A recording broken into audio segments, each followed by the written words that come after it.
Now, serious question for you two.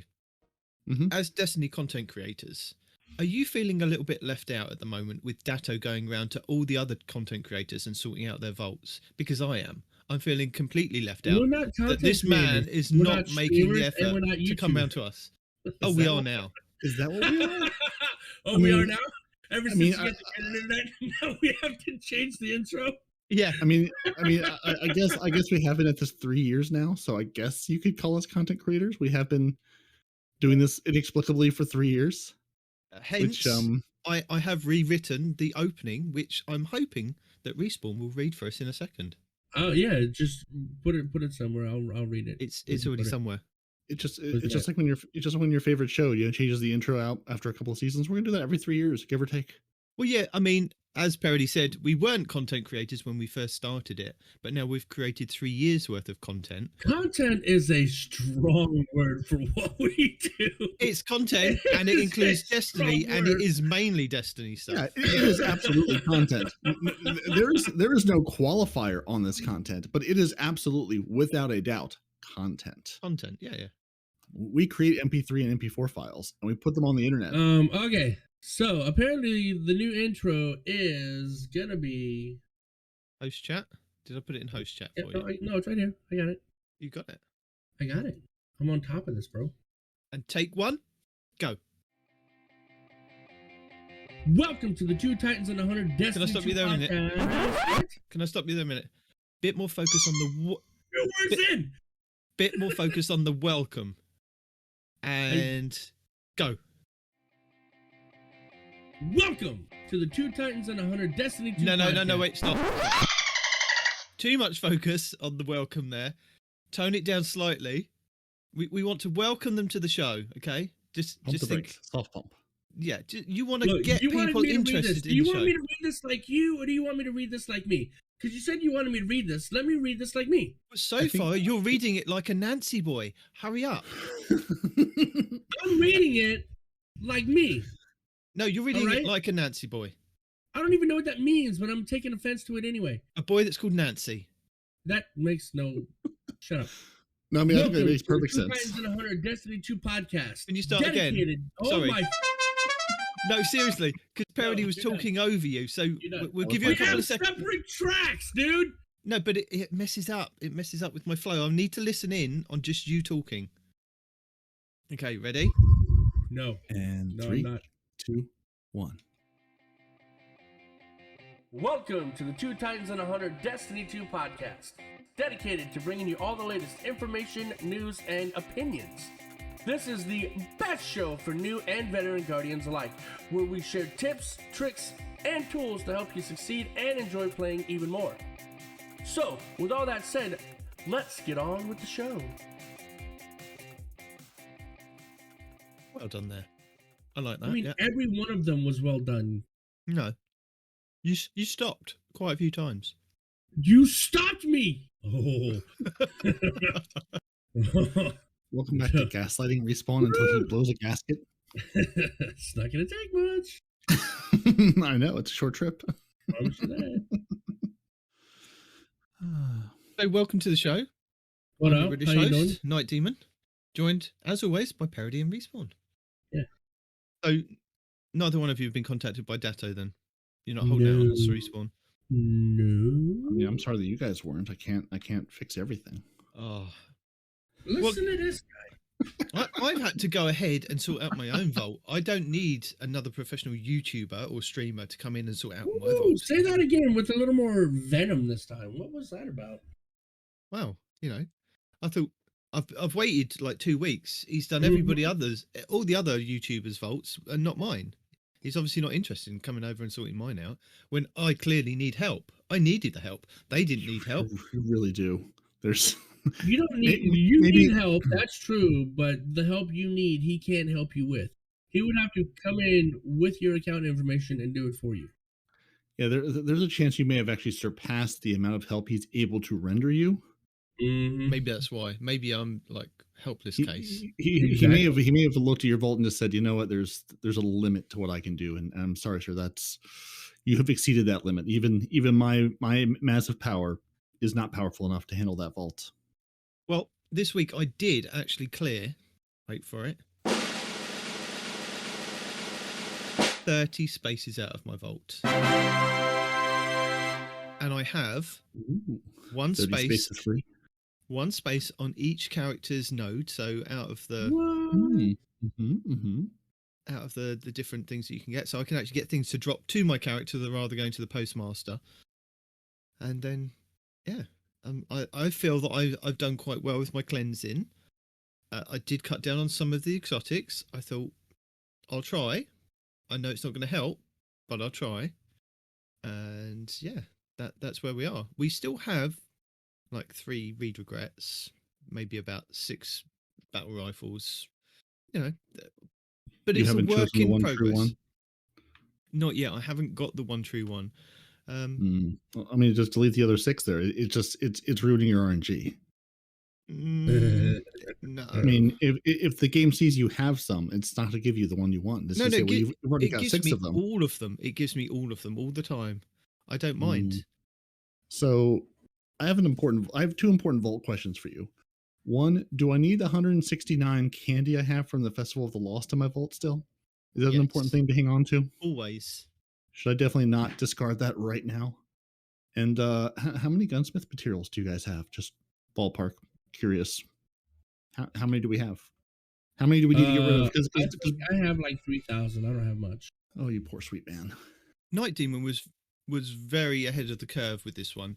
About a month ago, I went through and just threw all my gunsmith materials at Banshee, and I think I had about 50,000. Okay.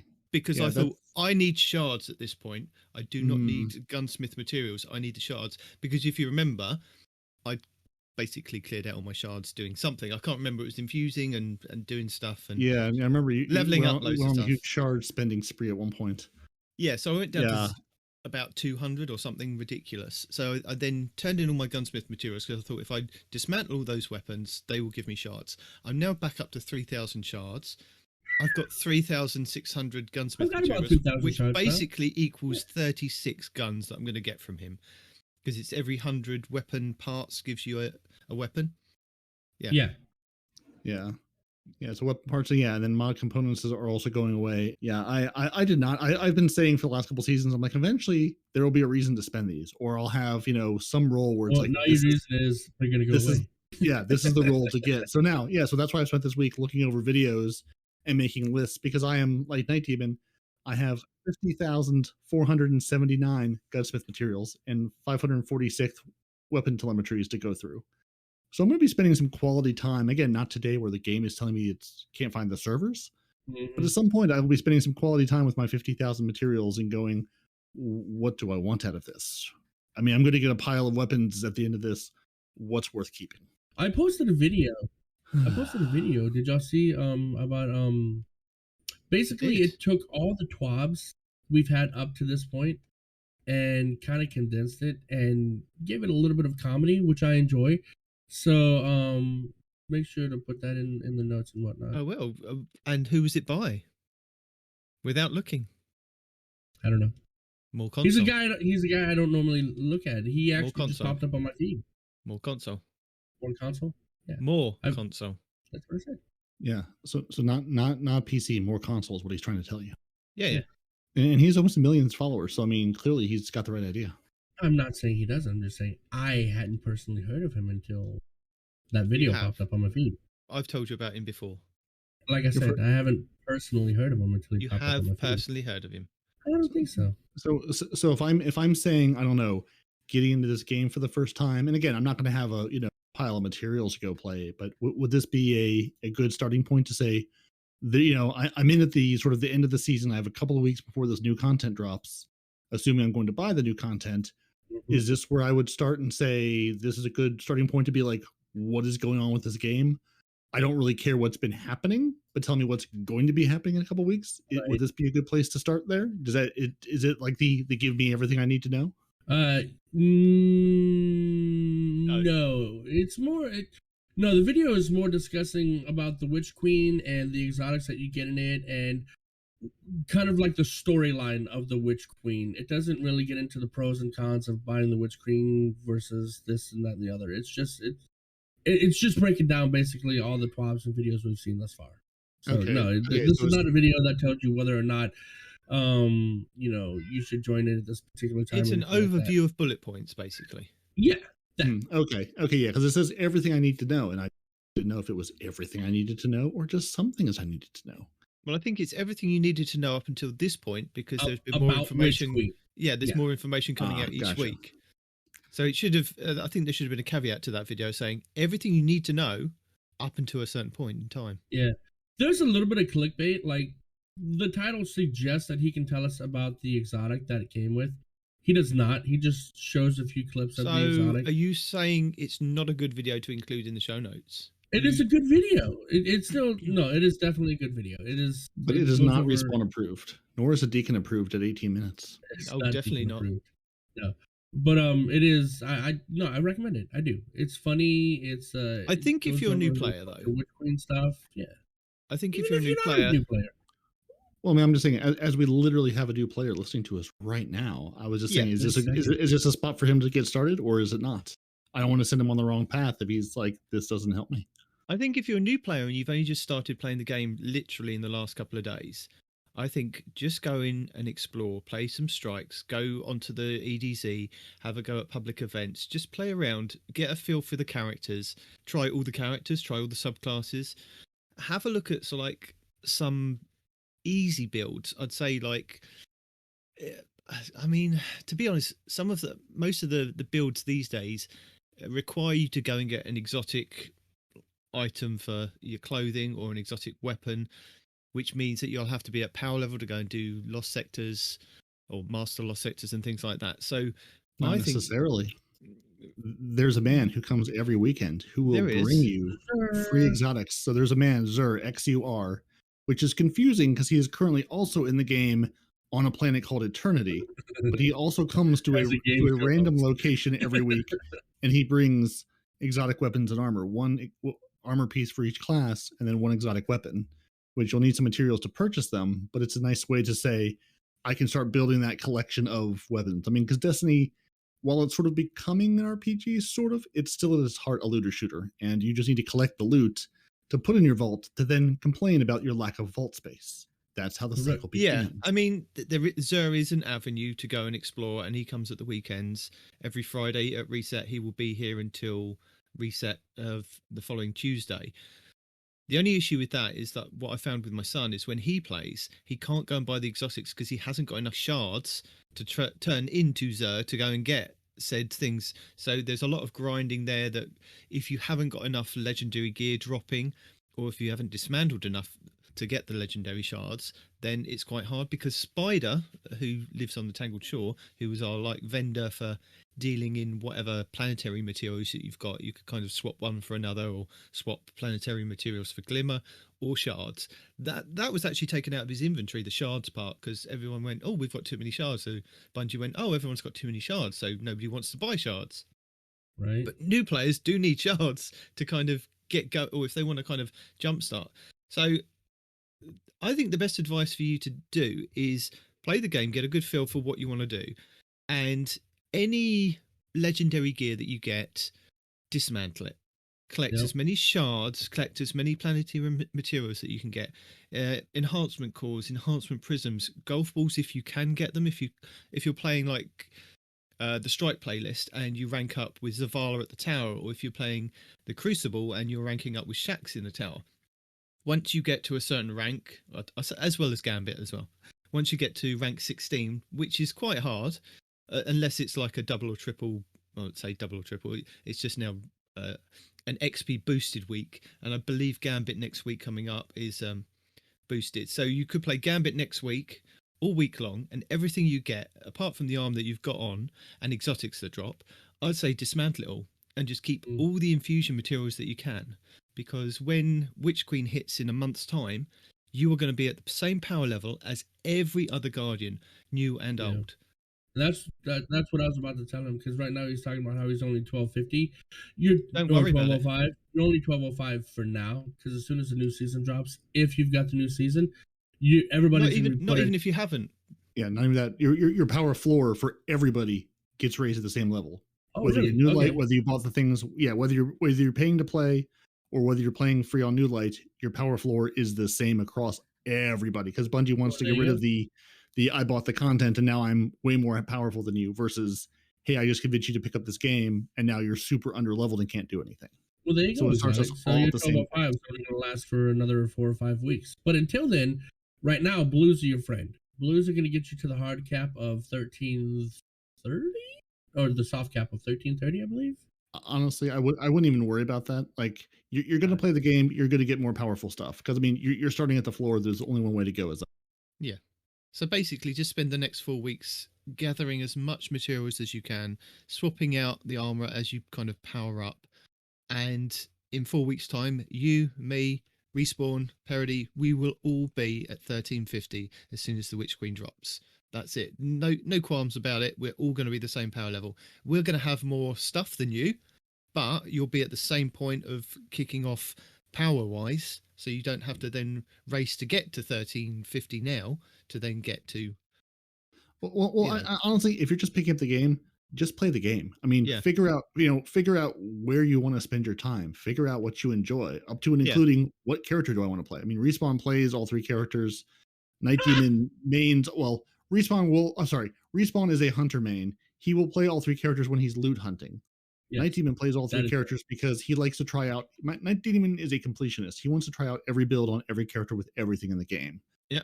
I play mainly on Titan and some on Warlock just because I don't have the time or inclination to play all 3 and I don't have that completionist streak. So, I mean, first things first, figure out what you enjoy. Figure out which subclasses and which supers and which style of play suits you. And then go from there and then, start building around that. Say, hey, I mean, even figure out what weapons you like. There are a lot of different weapon types in the game and everybody has a different opinion of, I like hand cannons, I like auto rifles, I'm more of a pulse rifle person, I like sidearms and being up close, or do I like range? Figure out, I mean, and you probably, if you've played video games before, you probably know what your play style is overall, but figure out, what guns in this game feel good and then just start collecting those. And the only thing I will say is there is a new light quest where you start the game. It's like, hey, it sort of gives you an intro. Bungie's never been good at Destiny about introducing you to this game. But at the end of that quest, you'll get a scout rifle called the Night Watch. That's the only gun I will say to keep because, as we'll get to later on, a couple different people have said, hey, if you're hunting, if you've got the gunsmith materials to turn in, or if you're hunting weapons, the Night Watch roll on that weapon you get from the new light quest is a pretty good roll and is one worth keeping. So that's the one thing I would say. Sticking, grab it, keep it on your character. I'm at end game, and in my raids, I use the Night Watch for my ranged weapon. So yeah, no, the Night Watch is definitely a very good scout rifle to have. Yeah, and that roll particularly is a good roll of that weapon. Mm-hmm. So, with all that, should we just get on with what's happening next week in Destiny? Yeah, what is happening next week in Destiny there, Nitedemon? Well, next week, the featured Nightfall is going to be Sepkis Prime in the Devil's Lair on the Cosmodrome. So that's a good fun one to play because that's basically the same strike that it was in Destiny 1. So if you've played Destiny 1, you'll know what it's about. If you haven't played Destiny 1, it's a cool one to go and visit. So as I said, that's the featured one. So that will then be selectable up to Grandmaster. Whereas if you have been playing for a long time, you'll have the Grandmaster selection off to the side on the right that you can then select any of the Nightfalls that have been in the rotation this season and play through those. And once you've completed each one, it then comes out of the rotation for you for then, is it Conqueror is the seal, I believe? For the raids? No, for the Grandmasters, yes. The Conqueror is Conqueror, the title you can get. Yeah. So you have to earn a high Nightfall strike, defeat champions, and do a Grandmaster on each subclass, and do 6 different Grandmaster Nightfalls to become a Conqueror, if you want to go for that title. We can earn bonus Gambit ranks all week long. So if you've got anything left to do in Gambit for the rest of the season, do it next week and earn some extra stuff. So if you've already gone past ranking up with the Drifter, then do it again and get some more materials. I think I've got one left to do on my season pass that is play in 2 of every subclass. So that's what I'm going to be doing next week, is just doing 6 of those and hopefully getting out before I kind of... Guardian down. Not that it's a bad mode. It's just that I I played think enough. I think he's more worried about his wife killing him personally. No, I played it Mhm. way too much to rank up and then rank up again to get the ornament for the Ascendancy rocket launcher, and I did it all in the space of a week, and my eyes were bleeding at the end of it. Yeah, I burned bet. yourself out. I did. I really burnt myself out on it. So next week's going to be a good test to see if I still enjoy it. And light it up when Team Scorch comes to the Crucible next week. Oh my God, is it Scorch next week? It is Scorch next week. So Mayhem's this week, Scorch next week. I hate Peroty, Scorch. what is Team Scorched? Team Scorched is basically you get a giant flame cannon, and that's the only weapon you have. Everybody gets one, and you're just running at each other, shooting giant flamey balls of death at each other. That's it. Until one team kills the other team more. No Yeah, supers, that's no all. other weapons. Nope. It's flamethrowers for everyone. Yeah, well, not flamethrowers, flame rocket launchers, but yeah.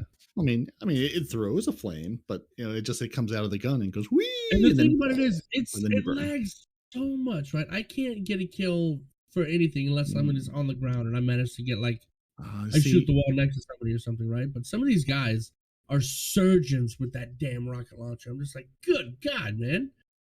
sounds like a what PC the problem to hell? me. Right? Well, I mean, I guess, but like, I hate see, that game mode. It's either that's the game mode you want your warlock in, because your warlock can floof around and float and can just hover up there in the sky. And now you're either going to get picked off because you're a sitting duck, or you're going to say, I can murder you with this giant flame cannon of death. Or you want to be a Titan with the exotic boots of the Lion Ramparts and hover over doorways until people run through going, I'm sure there's a red mark on here, and then boom, shoot them. Dead. Guardian down. That's it. I got real dark real quick. Are you all right, Demon? You need to talk to somebody? Nope. Are you sure? I'm quite happy. All right. What else do we have? We have some lost sectors. Hello. So if you are at, is it 1310 for the legendary lost sectors, I believe? And for the master lost sectors, it's 1350. Yep. You can go in way under power, but Yeah, if you the do, recommended light level is 1330, but it is 1350. I mean, you can go in, you just may not have a good time. I mean, with the right weapon loadout, you'll be fine. so on Monday the 24th will be Perdition on Europa, and that will be dropping you exotic helmets, and that is your legendary lost sector. And don't forget the legendary ones on the next daily reset on Tuesday become the master lost sector at 1350, so it's a lot harder, but it's a bit more of a, You get better rewards. well, you get a better chance at it to drop. Yeah. Yeah, because the whole point to do these is doing these solo, because it'll give you certain exotic armor that you can only get from these lost sectors. And by doing it them solo gives you a chance. Yeah, you can go and do them with a team and just murder things, kill champions. But yeah, the whole point of it is to get that armor, Yeah. or just to So- ignore the armor because you've gotten the one piece you need and go, I don't need to think about you ever again. So what happens each season is that the new exotics are now put into the lost sectors. Exotic armors, to be specific. Sorry. Exotic armor, sorry, yes. Yeah. Get put in the lost sectors. So you'll find at the beginning of the season, a lot of people try and do the lost sectors quite quickly to get these exotics to drop. But if you're a new player and you're trying to do these lost sectors, and say it's helmets for the day, you could sit in there and farm that all day if you can do it. Get nothing. And you will get different helmets to drop. I think you're guaranteed to get the newest helmet to drop, which is the Precious Scars if you're a Titan, which looks like Mum's cracked china helmet. Which you don't want. Don't waste your time. It's not that, honestly, it's not that bad. It's not that bad. It's not that Anyway. good either for most unless you're playing like end game PvP. It's not terribly useful. So you'll start with that one, and then you'll progress and get other helmets to drop. So it is good for PvP. It is. I don't even know what it does. PvP where you can res each other. Yes. So Oh, unless you're that playing- one, the you're overshield playing- helmet? Is that Yeah, that one? Yeah, it Okay. grants you in your fire team an overshield when you res them. Yeah, I mean, if you're just playing like Team Scorched or just regular control, quick play, it won't do you any good. But if you're playing competitive or God help you, Trials of Osiris, it could be useful. But there's also way better options. So yeah, they give you helmets to drop, say for instance, and then if you're at the point where you're like a veteran player or you've played it for quite some time and you've got all the exotics, if you then want to go into the lost sectors and farm them for say helmets on that specific day, that'll give you more of a chance at getting more random roll drop at higher power level and different stat distributions on those armor pieces. So there are reasons for kind of still doing these later on in the season. So if you need a specific exotic helmet with maybe a few more stats in different positions, it's worth trying to do these, because you know it's going to be an exotic helmet and that's what you want to kind of farm for. Then you have more of a chance at honing it down basically to what you want it to be. It's not necessarily going to be the exotic helmet that you want right away, or it could be. You never know. Just it's luck of the draw. So yeah, Monday 24th, Perdition, Europa, helmets. Tuesday the 25th will be Bay of Drowning Wishes on the Dreaming City, giving you exotic legs. 26th will be the Chamber of Starlight on the Dreaming City, giving you exotic arms. 27th will be the Aphelian's Rest on the Dreaming City, giving you chess pieces. 28th will be the Empty Tank Tangled Shore Lost Sector, giving you your helmets. 29th will be the K1 Logistics on the Moon, giving you exotic legs. 30th will be the K1 Communion on the Moon, giving you your arms. And then back around to the following Monday, which will be the 31st, will be the K1 Crew Quarters on the Moon, giving you your chests. And we've got guides from PV Shifty, Abbey Hour and Time Sausage Gaming, which will be linked in our show notes. Also, check out Legionless channel and the Abontis channel, because he's done quite a few guides, as we've said over the last couple of weeks, specifically for new players coming into the game that don't have any exotics, that can kind of get to a reasonable power level, and recommended loadouts for just kind of weapons that you may have access to from just like going to the tower or picking up from different vendors or just getting drops in the game.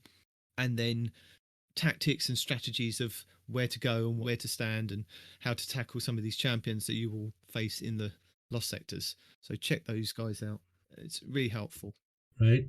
So we also have a list of what's happening with your Eververse for next week. Eververse! First off, go pick up your 700 free bright dust this week, next week, and every week until Witch Queen drops.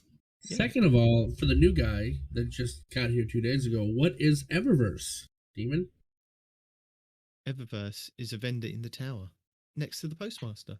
That Where sells you stuff with really No, they don't sell. They give you stuff. They reward you for playing the game. Where you can play dress up. Eververse is cosmetics.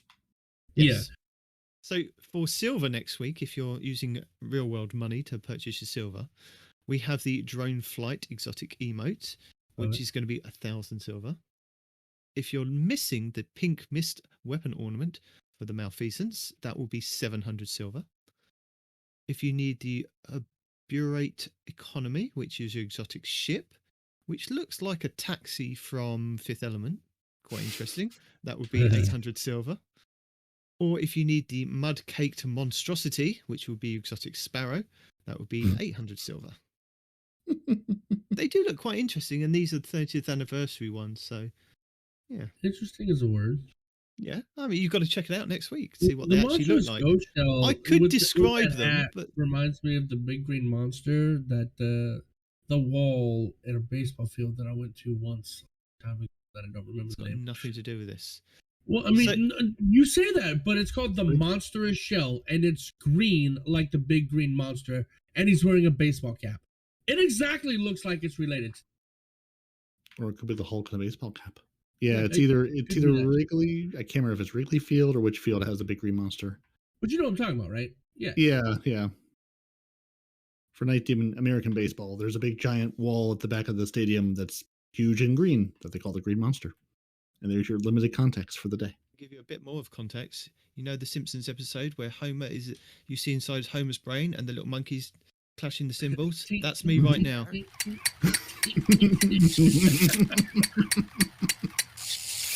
So if you are a new player to Destiny, there are 3 things that you can get in the Eververse store which you can trade your Bright Dust for that you don't really need, to be honest. It's only when you've played the game too much and you've got so much Bright Dust that I would recommend spending these, and even then I don't ever buy them. So you've got the concentrated Matter Gem.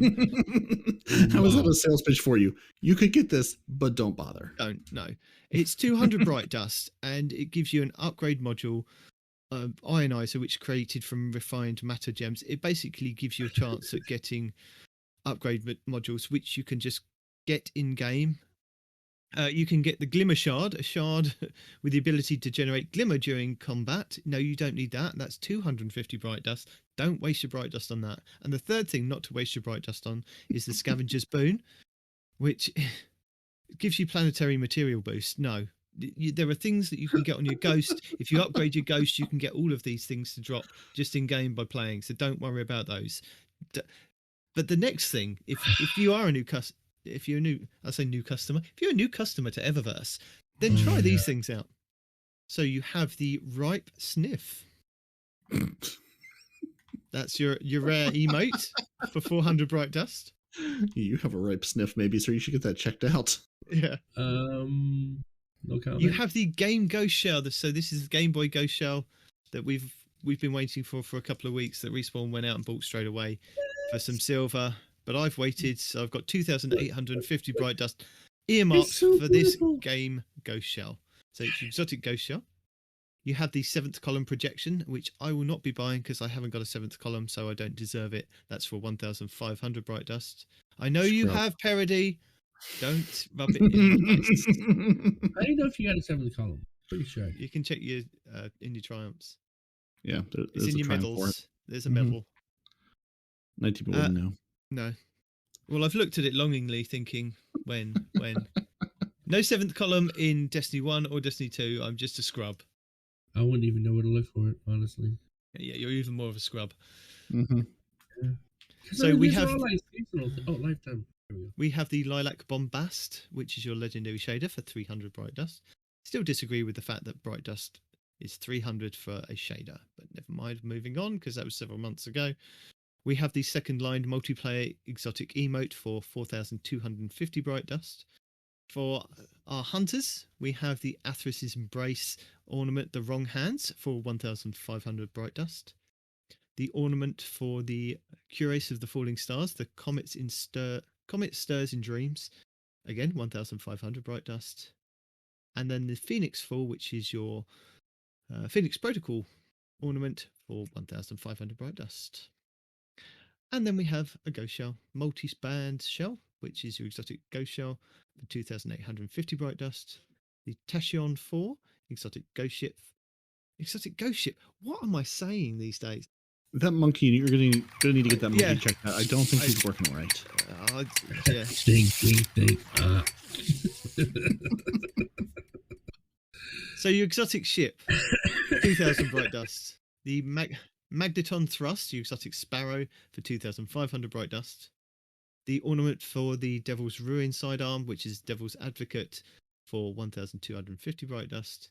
And Crota's Bane Projection for 1,500 bright dust. Again, another thing that I wouldn't recommend new players buying. Projections for your Ghost. You very rarely see them. You don't really need them, and you might as well just play the game and get them to drop when you get your Eververse engrams. How do you get a 7th column?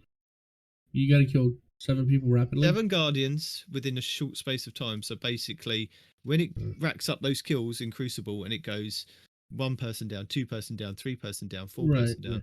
Literally that, because if there's a break in between, I think it's like a second break in between like your 4th kill and your 5th kill, it won't count. It has to be quite consecutive. It has to be very fast. So by the time that you've killed the first person and got to the 6th person, that first person has respawned and you've killed them again. Right.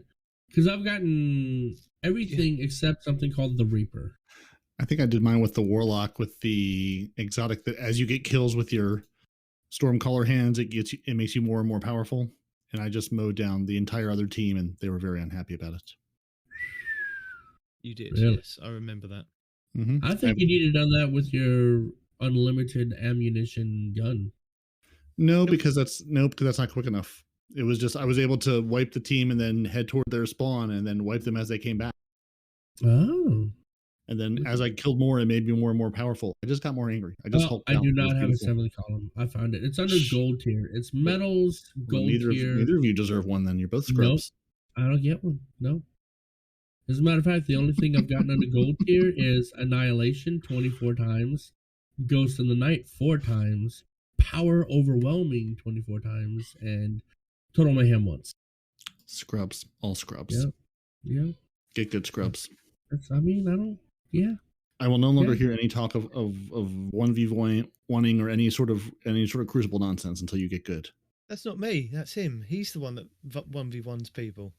I know. That's what I'm saying. And I'm saying he can't anymore until he gets good because he's not good yet. But I'm good in the 1v1s, it would seem. Just not in team combat. No. I don't want to hear it. You know what he does want to hear? What do I want to hear? What happened with the hotfix this week? Do I want to hear that? You do. I mean, I think everybody wants to hear it because the way he says that makes me think I actually don't want to hear that because he's sketchy. But I'm listening. Well, they did do a couple of fixes. The first one being, if you're playing your Dares of Eternity and you're not stuck in an endless cycle forever, they fixed a rare crash that could occur during the Crota boss encounter. So if Crota kept crashing on you, he should crash less now. If you're doing your Grasp of Avarice dungeon with your 30th anniversary content, they've improved the responsiveness of the Ogre boss, becoming vulnerable when the Cursed Idol buff is activated. Nice. I'm not saying his name Phrygia, because it's a hard name to say, but the Ogre boss. He should work better. If you're looking to play Gambit next week because you need to finish something out or you just want to hurt yourself, they fixed an issue where defeating enemies with a finisher could cause a crash, so they fixed one Gambit crash, and they do say the team is continuing to investigate general crashes in Gambit. Please continue to report issues to the help forum on Bungie.net, because it's still Bungie, it's still Gambit, it's the Telesto of Destiny. It really is. Now you've got to explain Telesto to the new people.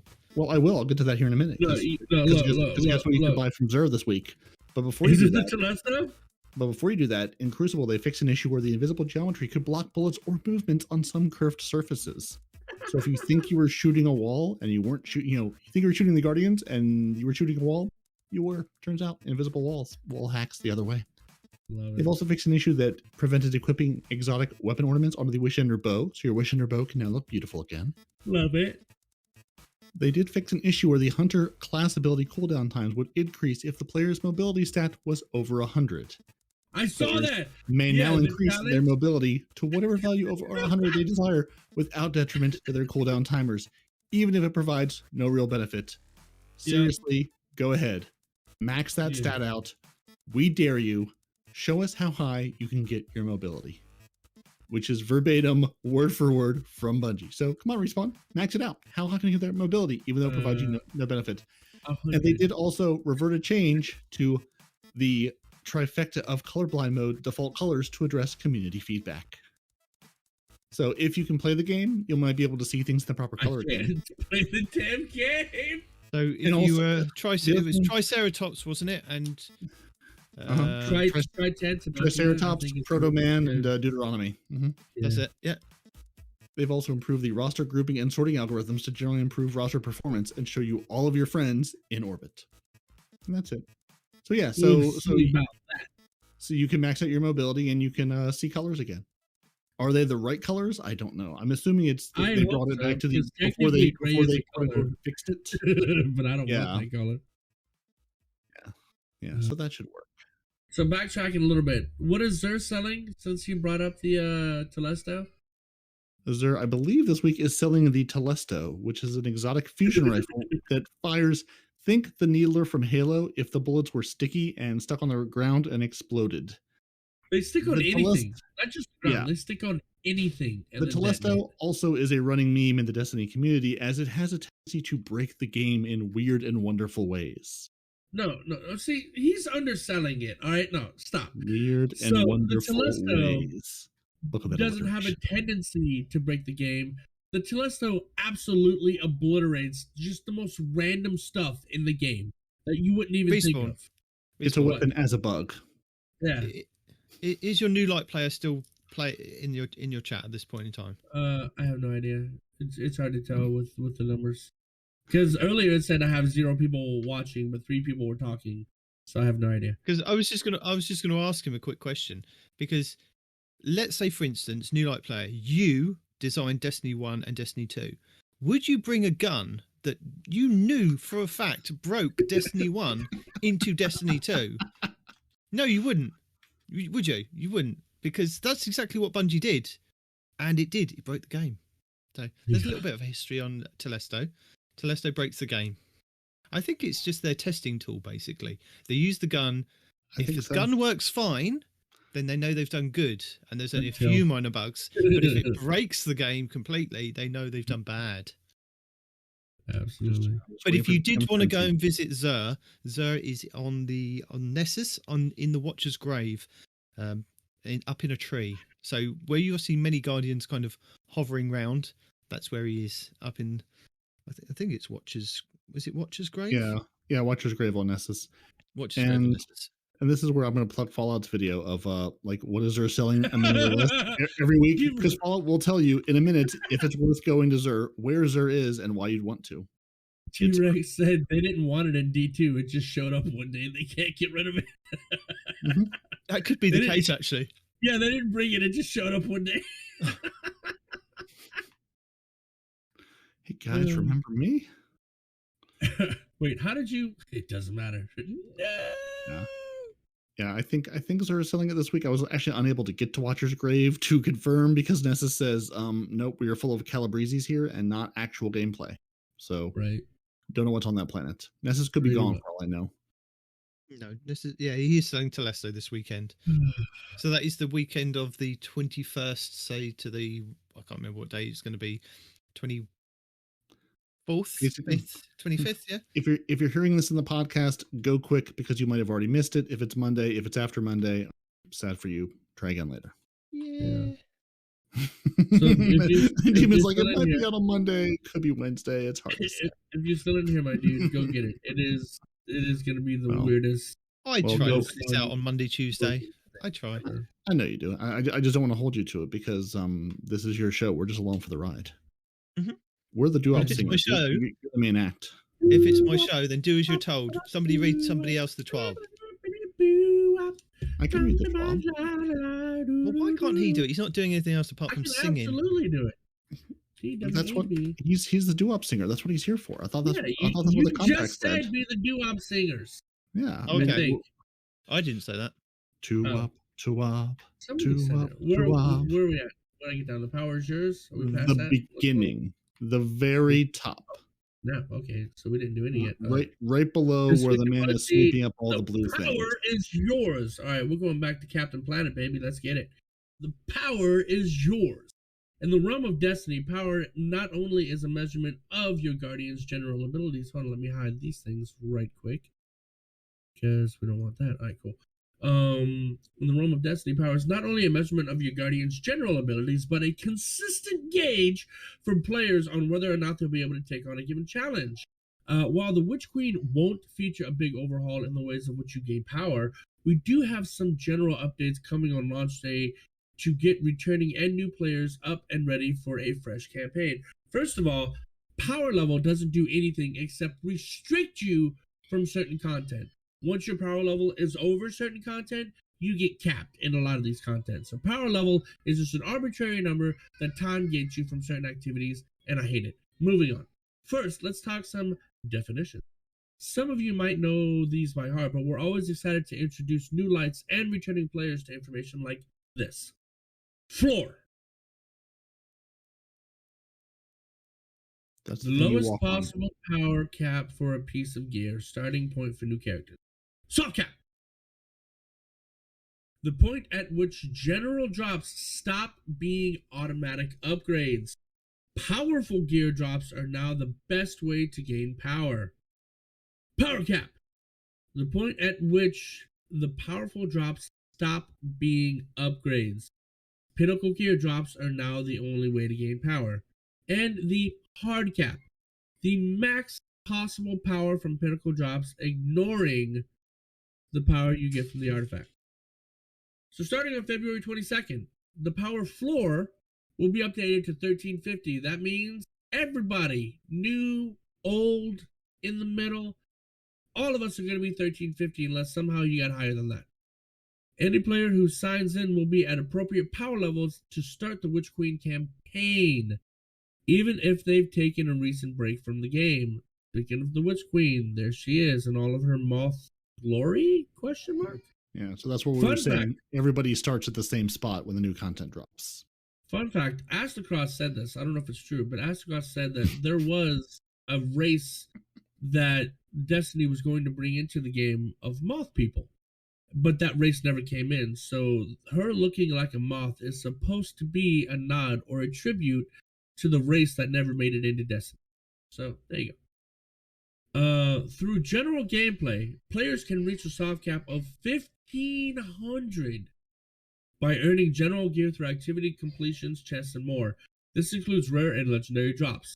And this is what we were talking about earlier. To reach 1,500 as quickly as possible, go to the character that you play the least, do all of your pinnacles, all your powerful gears, swap the weapons over to your second least played character, do it all over again, swap your weapons to the most played character, and assuming RNG has been on your side, your most played character will now have the highest light cap.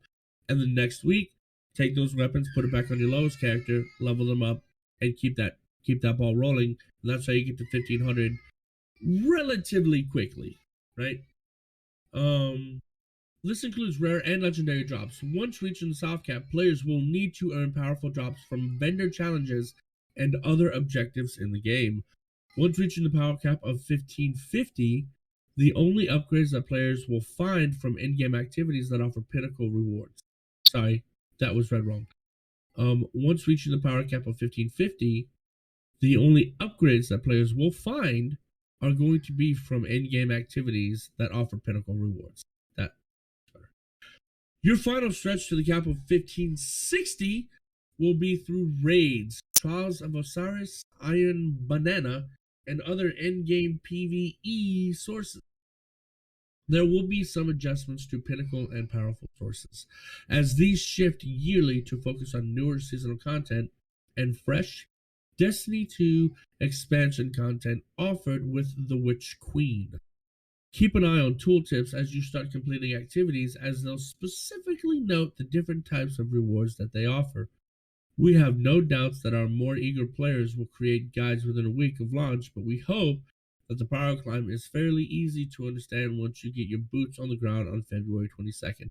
So, Demon and Peroty, rule of thumb is to do your regular activities, and then your powerful activities, and then your pinnacle activities in that order to max out your light, right? I don't know. I just go and play the game and don't worry about it. He 'cause just I've got plays the 90 game. days. I can kind of roughly tell. Yeah, you. I've got 90 days to get there, so I'm in no huge rush because just playing the game, I level up pretty quickly on one character, and I'm not trying to race to do a day one raid or anything. But Nitedemon will tell you what is, quote, the best way to do it. Nitedemon, what's the best way? A quick overview. So we're all going to be 1350 when we start. There's 150 light to gain there. The long and short of it is, when you first log in, pick a character, any character. It doesn't matter which one it is that you want to kind of play. If it's your main character or if it's your third main character, it doesn't really matter. But what your kind of goal is to get all your characters by just going off and playing random things, not necessarily doing pinnacles or powerful drops first. Just go and play a couple of strikes, a couple of gambit matches, go off and do public events and things like that. Get your characters to 1,500. At that point, you want to make sure that all of them are at 1,500. Then you want to go off and start doing your powerful drops. So you want to kind of do your powerful tiers. Now, at the moment, there are, I say 3, but there are 4 powerful tiers. You have powerful tier 1, powerful tier 2, and powerful tier 3. And then you have pinnacles, which is even more light that you can kind of gain. And how do I tell what activity will give me what kind of reward? Like, just a rule of thumb at the moment, you have tier 1, which are Shaxx bounties, Zavala bounties, Gambit bounties, clan bounties, and engrams.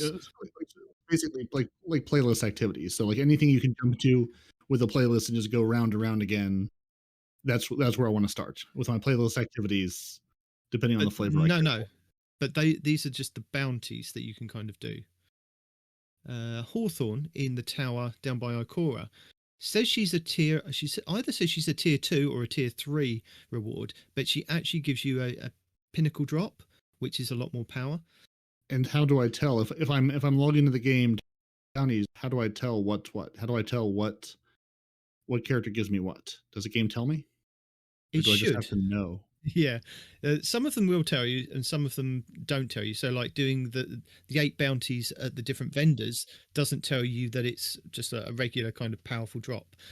I believe if you hover over the strikes, it says that it will give you the powerful tier 2 or 3. I can't remember because I'm not actually logged in now. Yeah. So I mean, the game, and again, and these are all going to could be not what they are in Witch Queen, but the Yeah, game they're all going to change. should tell you, hey, if I play this activity or pick up these bounties, this is the reward I should get. Yeah. This is where this is why Bungie sort of telling you about this power grind, because this is what we used to do like every 3 months with every seasonal changeover of any sort. It was you're going to spend your first couple weeks grinding up to the new floor of a power level. And now with Witch Queen, they said we're only going to do this sort of on big content drops, like every year and a half. Basically like the Witch Queen is the next big content expansion where the game really changed and really gets shaken up. That's why we're going to have this big power creep. So if you're new to the game and just coming to this, you're going, I'm going to have to start doing this every single time. No, like this is just we're doing this for Witch Queen, and then 3 months time or so when the next season takes over, there will be a small power climb, like 10 overall from like the floor to the cap, or 20. It won't be 10, 20, anything. Yeah, like it won't be another 150 power grind. Like you're not spending your entire time just playing the game to raise your power to then play the game because you'll be powerful enough. But this is sort of like where we're resetting. But that's also why Bungie puts us all at the same floor, whether you just picked up the game or have been here since 2014. We all start from the same spot. So you're not playing catch up day one with everybody else. They'll just have more armor and gear than you have. But they won't be any more powerful. Yeah.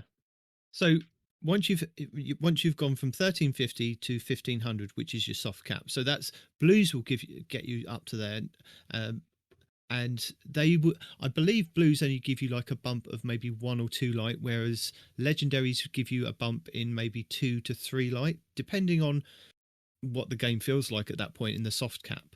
But once you've hit the soft cap of 1500, they say that powerful cap is the next point, which powerful drops help you get up to the hard cap.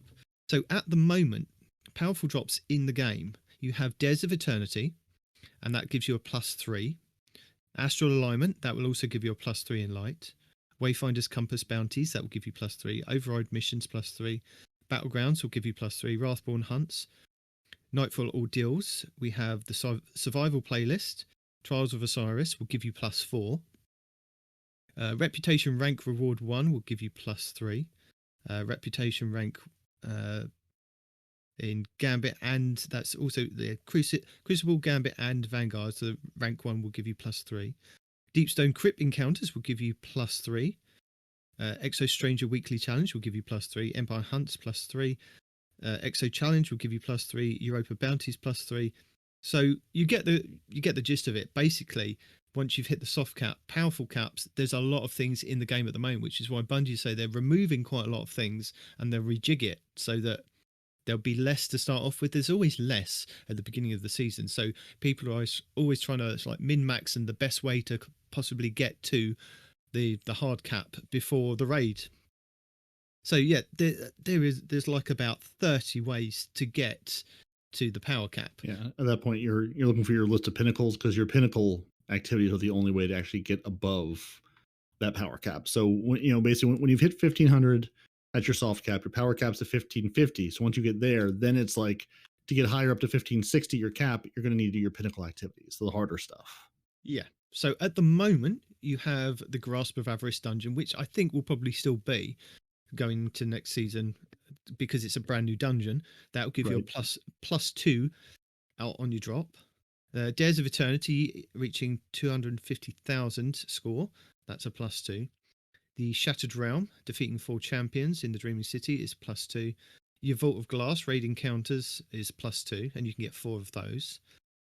Exo Challenge, although you have to upgrade that. If you're a new player, you have to have upgraded that to Pinnacle, because when you start playing that just gives you a powerful drop, but then it turns to a Pinnacle once you've kind of done that. Master Empire hunts, Nightfall ordeals. You've got exotic quests like the Harbinger and the Presage, which are going away, which give you a +2.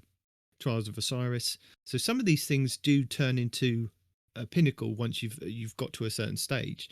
Vanguard strikes, so completing 3 of those will give you a +1 in light. Crucible matches and Gambit matches again. Clan weekly XP is +1. Iron Banner bounties is +2, so it's always worth doing those. And reaching legend or glory rank is +2 in the Crucible. So there's a lot of things that can kind of get you from your power cap to your hard cap, but Bungie kind of make you aware that they are changing that up.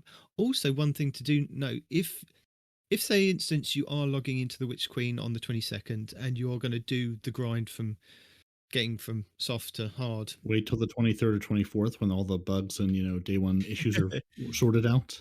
Yeah, absolutely.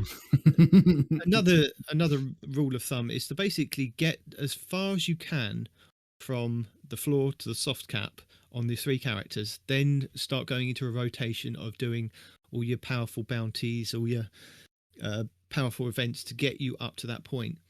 And if once it gets towards the end of the week going into the reset, then start picking up your pinnacles, because that will give you a significant bump. So for an example, if you are still on the soft cap going to try and hit the powerful cap, a pinnacle piece of gear which will drop will give you between 7 and 8 in light bump. But once you hit the powerful cap, that will only then give you like +1 or +2.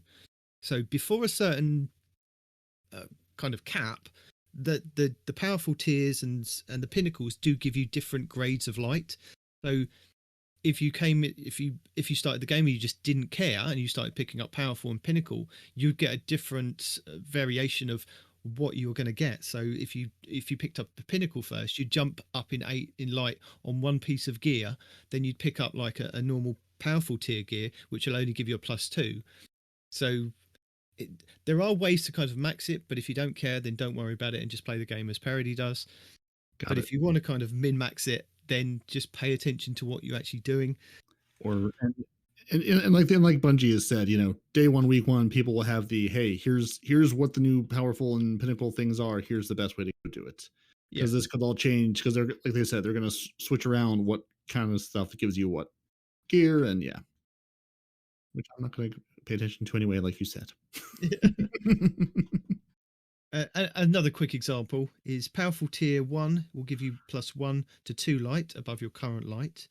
Powerful tier 2 will give you between 3 and 4, and powerful tier 3 will give you between 5 and 6, and then pinnacle is 7 to 8, and that is before the power cap. So that's from floor to power cap basically. But as I said, it's best to get to the soft cap with just your blues before you start worrying about doing all the powerful things. But yeah, that's how you kind of min-max the game, I guess. Excellent. That's a word. So what's happening with blues? Am I, I've been in this game for a while. I've got 75,000 blues sitting in my postmaster that are clogging everything up. Am I going to have to deal with those? Oh, hang on a minute. I want to know who your postmaster is, because if you've got that many, I want the same postmaster. I paid extra for that postmaster. It's a limited edition postmaster. Oh, I want him as well. We have an agreement. Limited edition. My one says I can only have 20 items. Well, I'm sorry, sir. We have an agreement. This is one of those new American postmasters. It's a limited edition release. Is it FedEx? No, yes. it's USPS. No. USPS. Yeah, U.S. Postmaster Services, USPMS. Yeah, USPMS. So blue engrams. Again, now that we've talked about our grind from our floor of 1350 to 1500 to then 1550 at our power cap, are we going to continue to get blue engrams, which serve absolutely no power and no purpose? Yes, we are. Yes, we are. Going to continue to receive them. We will. So your blue engrams are going to drop from your playlist activities, strikes, crucible, gambit, things like that, until you reach your 1500 cap. Your soft cap of 1500, you'll get the blue from there because they will help level up. At this point, you're going to now once you hit the 1500, you're going to stop getting blues from your playlist activities, and you will get a slightly better chance at legendary rewards or legendary shards.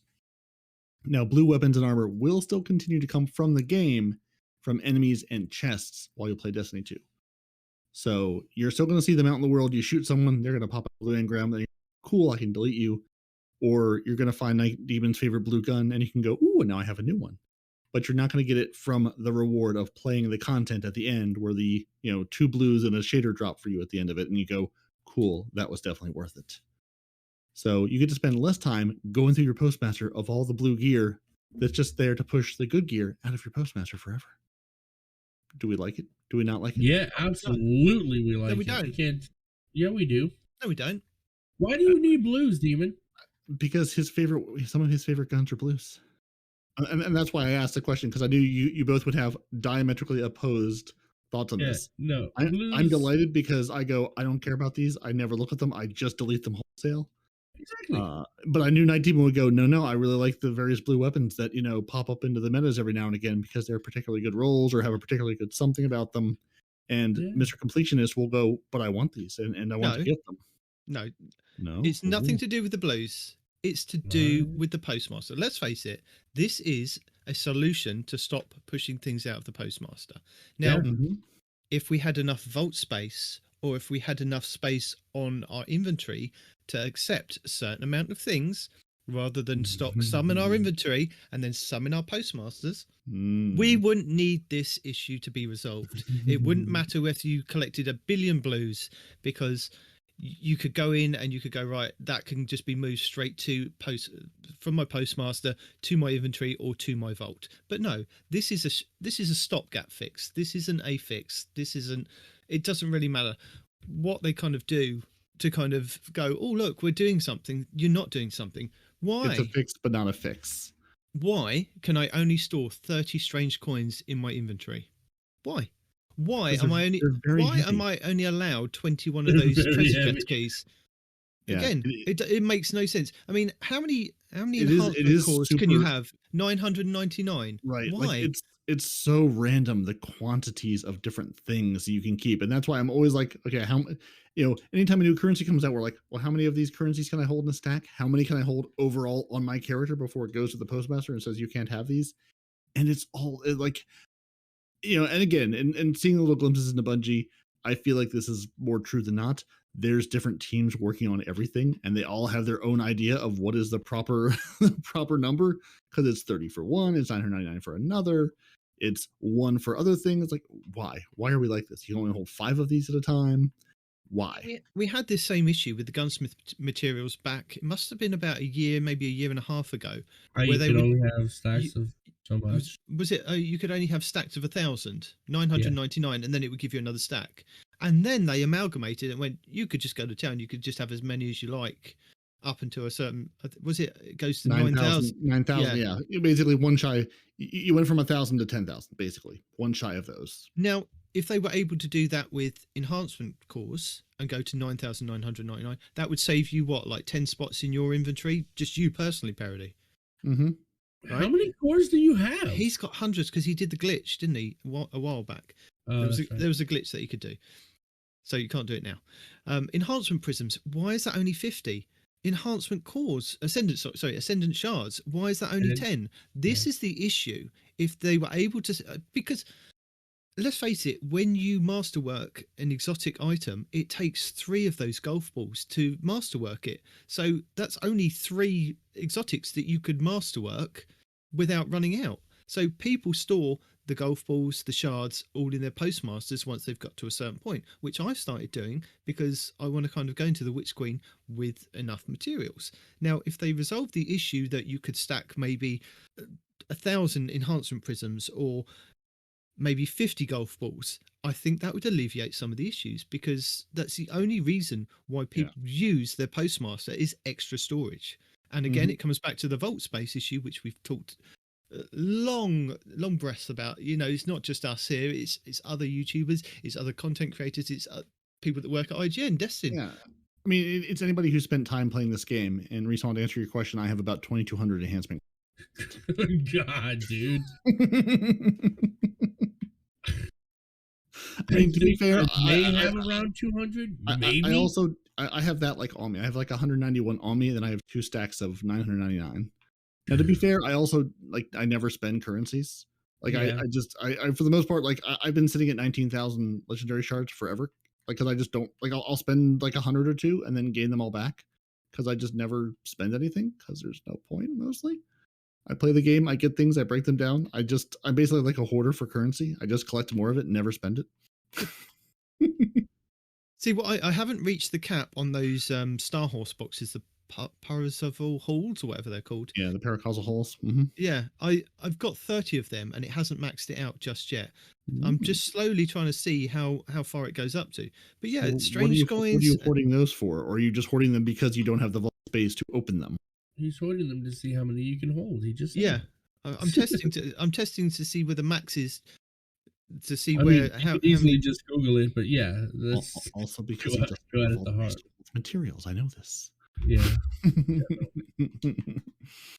But yeah, I understand where they're going with this, and I mean, they even had a mechanic in Destiny 1 where we got to the point where you could run over certain objects, certain engrams, and it would just dismantle, wouldn't it, into Yep. the materials. Was that Yeah. blues? Or That was blues. Yeah, was that because greens? we're at the We same. had I'm pretty sure- greens at that point, whites and greens, didn't we? I'm pretty sure it was also blues that by the end, because again, we've gotten to the point in the game where the blues serve no purpose anymore. They don't give you higher power levels. They don't give you weapons for the most part that are desirable. They're just there as trinkets and trash to delete. That's all they're there for. And because you have to go to the postmaster and actually delete them, Bungie just flipped the switch one day that said, these will just become, the materials that they would have become had you gone and manually deleted them. And I wish they would do that again. I mean, we're at the point in the game's life where we should be getting back to the things we had in D1 before it was totally gutted and reworked. But we still have deficiencies where we had this before and now we don't. Now, granted, we have many other things. It's not like, the game hasn't changed or evolved or become better, but those quality of life fixes are what we've been lacking. Yeah. Which I mean, is no, you and I frustrating to get there and then have to work our way back. Let us buy space. Let us buy freaking servers, dude. I think this goes hand in hand with the gunsmith materials now being taken out of the game, which is why a lot of people have put a lot of guides together of what to go and spend your gunsmith materials on at Banshee. Because if, say, instance, they didn't take those away and you were able to run over blues in the field, or blues automatically dismantled into gunsmith materials, it could just go straight to you to be collected. Whereas now, where they've made that change, if they did that, maybe there's an issue that what does it decrypt? What does it dismantle into? It goes into nothing? So I don't understand, because they're now saying when you dismantle a weapon, it gives you reputation towards the gunsmith now. So are blues going to count towards that less than they are legendaries and exotics? I don't know, but I think it's all in the same kind of. It's all tied together, is the fact that they've done this, but then they can't do something else because of that. But it's not necessarily a fix, and I think they're skirting around the issue with what they're doing. Yeah, it's a stopgap to make it better, but not to fix the problem. Yeah, I mean, we've said it over and over again. They have the Eververse, they have this and that, and the other. They want to talk about currency and this and that, and they have all these charities and whatnot. Let us buy space. Let us buy vault space. Let us buy extra character slots so people like Nitedemon can have 4 Titans. Let us spend money on your game. I don't need to 4 do Titans, the things thank you. we want to do. You know what I'm saying? So just that would solve a lot of issues. I mean, every gacha game in the world has it. If you can do it on a cell phone, if you can do it on a tablet, you can do it on a PC or a console or whatever. You know what I mean? It is not that hard to allow people to buy extra space on your servers. And then with that income, you can buy more servers and more memory to house these new sizable, areas of the game. It's not that hard to do, guys. I understand if you don't want to put up the initial capital to do that, which is fine, but I don't think it's a money reason though. Eververse store, once you open that up in the Eververse store, within a week you'll have enough money to just from Nitedemon to open up an entire new suite of servers, dude, just for storing items and materials. Yeah, I'm really curious at this point, what if there's some legacy, the vault space code or the vault code is from D1 and it needs to be totally gutted and rewritten, because I don't think there's it's got to be a weird technical issue. They've talked in the past about these systems, some of the stuff in Destiny is from original Halo code, the interactions between gunplay and running, basic building blocks of the game is super old. So I have to think at this point there's some hey, when we wrote this vault code in Destiny 1 for the Xbox 360 and PlayStation 3s that there's like some like hard-coded memory limit or some hard-coded space limit that they're like, we could fix this, but it would involve like rewriting like massive chunks of the game. Like it would be a massive undertaking. Like I have to believe that's why we don't have more at this point. Like it can't be a money thing. It can't be a we don't want to thing. There's got to be some technical reason why they're not doing this, because it's just nuts otherwise. I don't understand. No. Like I much wish they would just be like, listen, like again, and Bungie can be, they don't have to tell us what they don't want to tell us. It's their game. We just live here. But I have to think, I always want them to be like, listen, we could do this, but it's going to be like 6 months of work. It's going to mean that like, you're not going to get these other things. And I'm sure it's on a whiteboard somewhere going, we could do this, or we could do things X, Y, Z, and Bro, give players the things they want. By a month or 2 or 3, if it meant I wouldn't have to ever worry about inventory space again, I would happily make that trade. Well, the other problem with that is too. Then, it's just like getting a bigger house or buying a storage unit. If you have more space, you're gonna fill it with more stuff, and that's fine. And that's the other problem.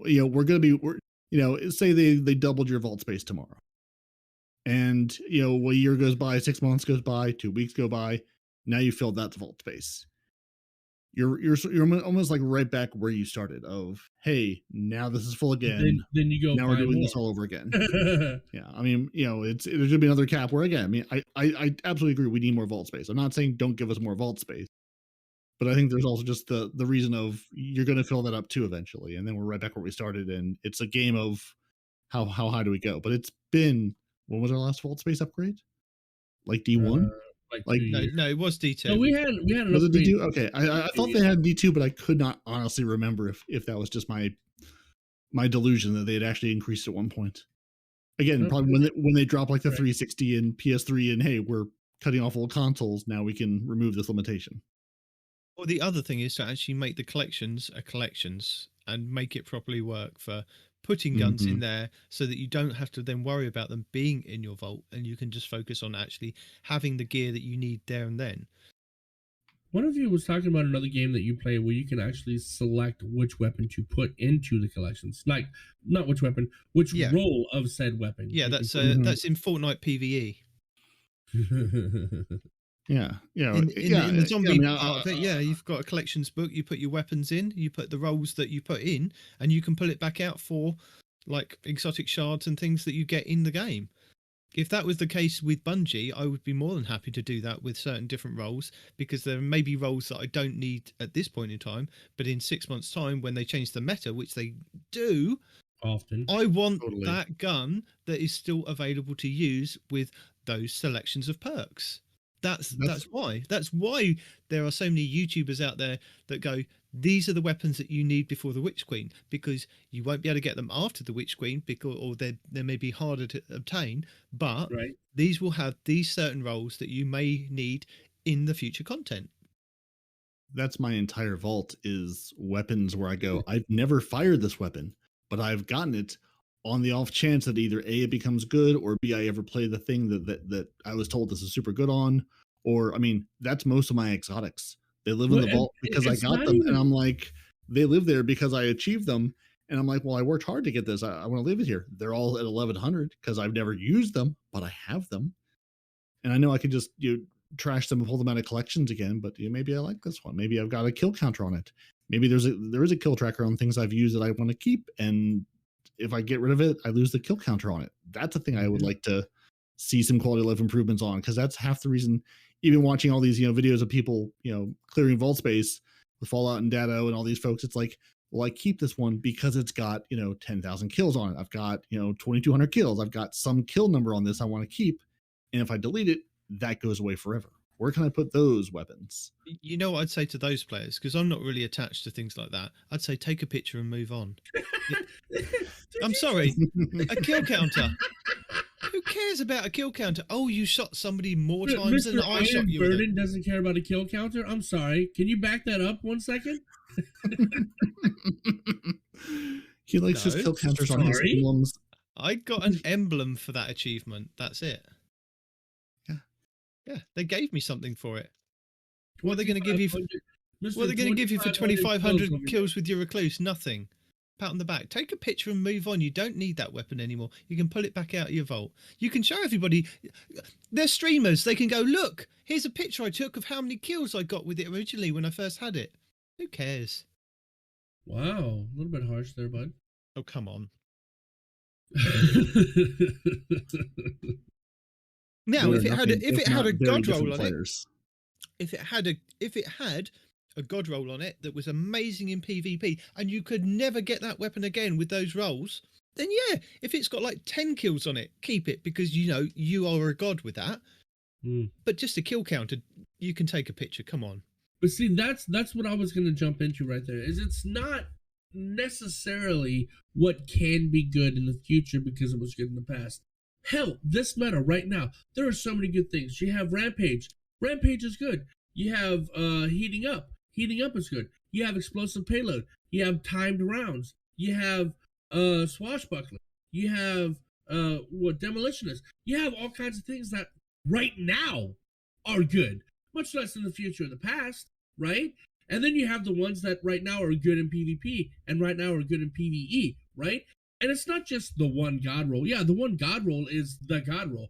But there's a lot of other phenomenal rolls out there that you could use if you don't have a god roll for different situations that you find yourself in, right? So that by itself is taking up a lot of vault space, regardless of whether you're keeping weapons that might be good in the future. You have a ton of weapons that are good here and now that you're going to be using, you know?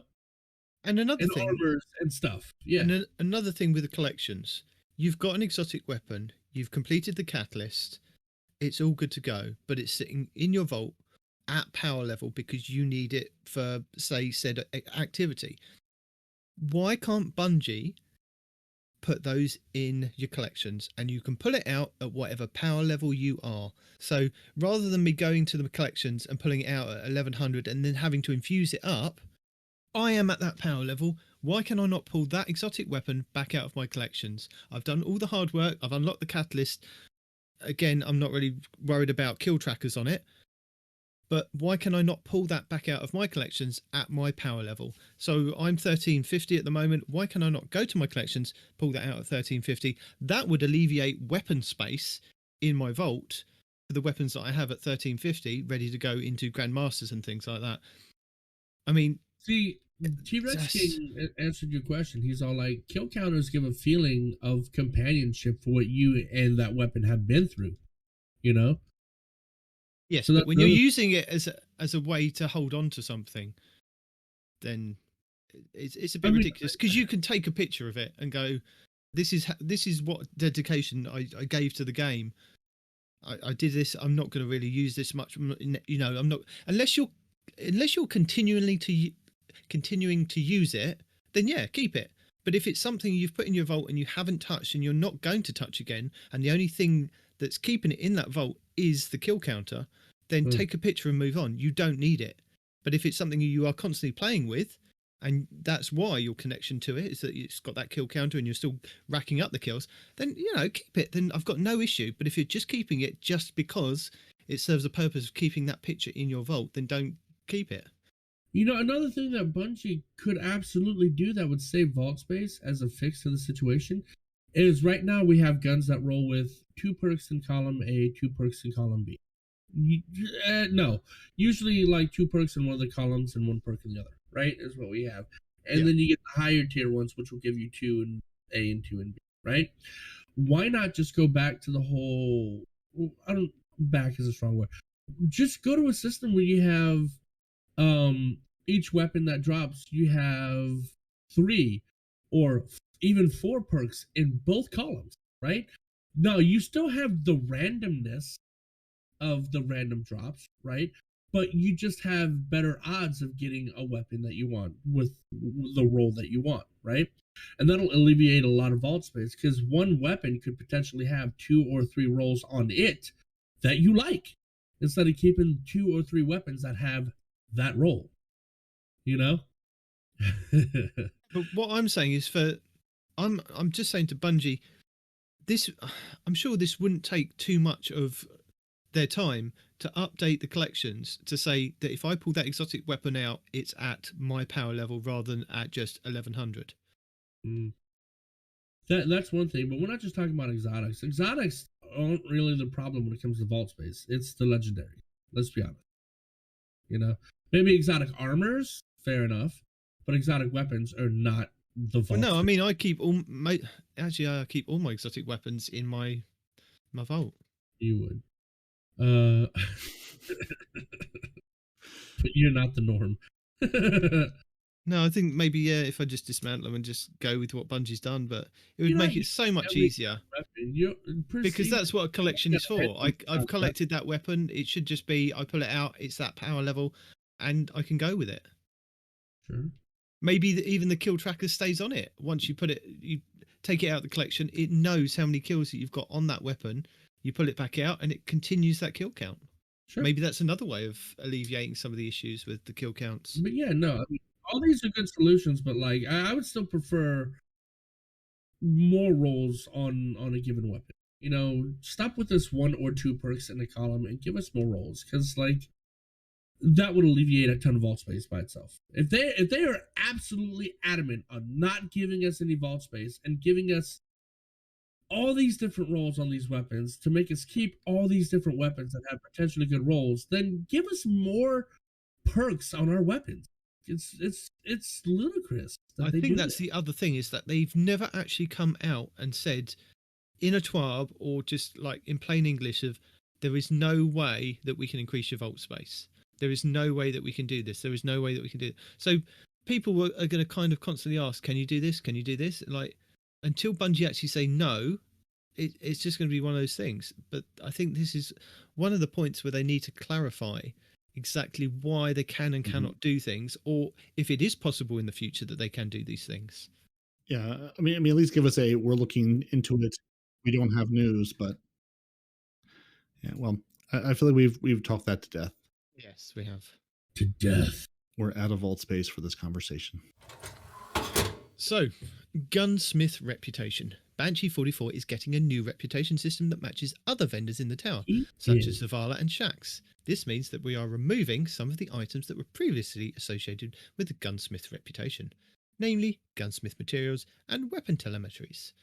Players will now earn reputation ranks progression with Banshee when dismantling legendary and exotic weapons and armour, or by completing daily gunsmith bounties. So no blues in there. So there's no point to actually having any blues or dismantling any blues. So the blues will just be glimmer, I guess, then. You won't even get one tick towards like reputation. So there you go. So this is an announcement that I think if you've been playing Destiny for a long time, you'll have probably seen this all over YouTube, all over Twitter this week. Players will want to spend their gunsmith materials and weapon telemetries at Banshee 44 before February 22nd, 2022. So that's the Tuesday, February, which is 02/22/02. Any materials that are not spent will be removed from inventories automatically, as Bungie do regularly. They just take stuff without even asking.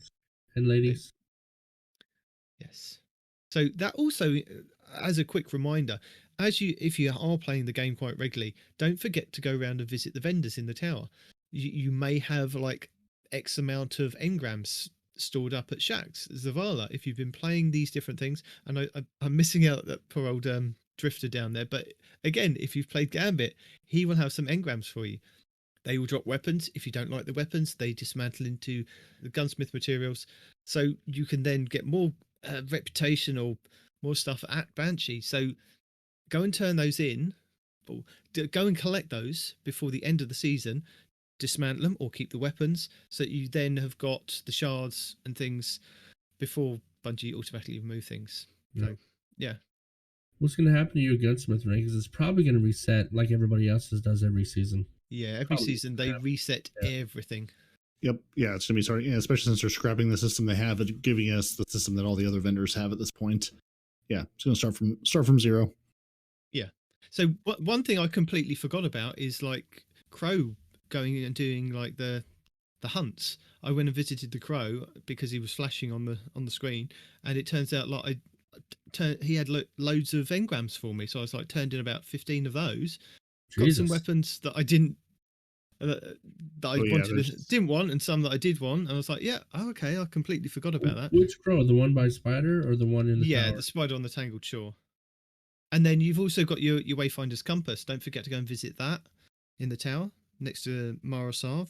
And I can't remember if the servitor and the table have things for the battlegrounds, but go and check them out anyway, because you may have, where you've just played certain game modes, you may have like a couple of engrams saved up.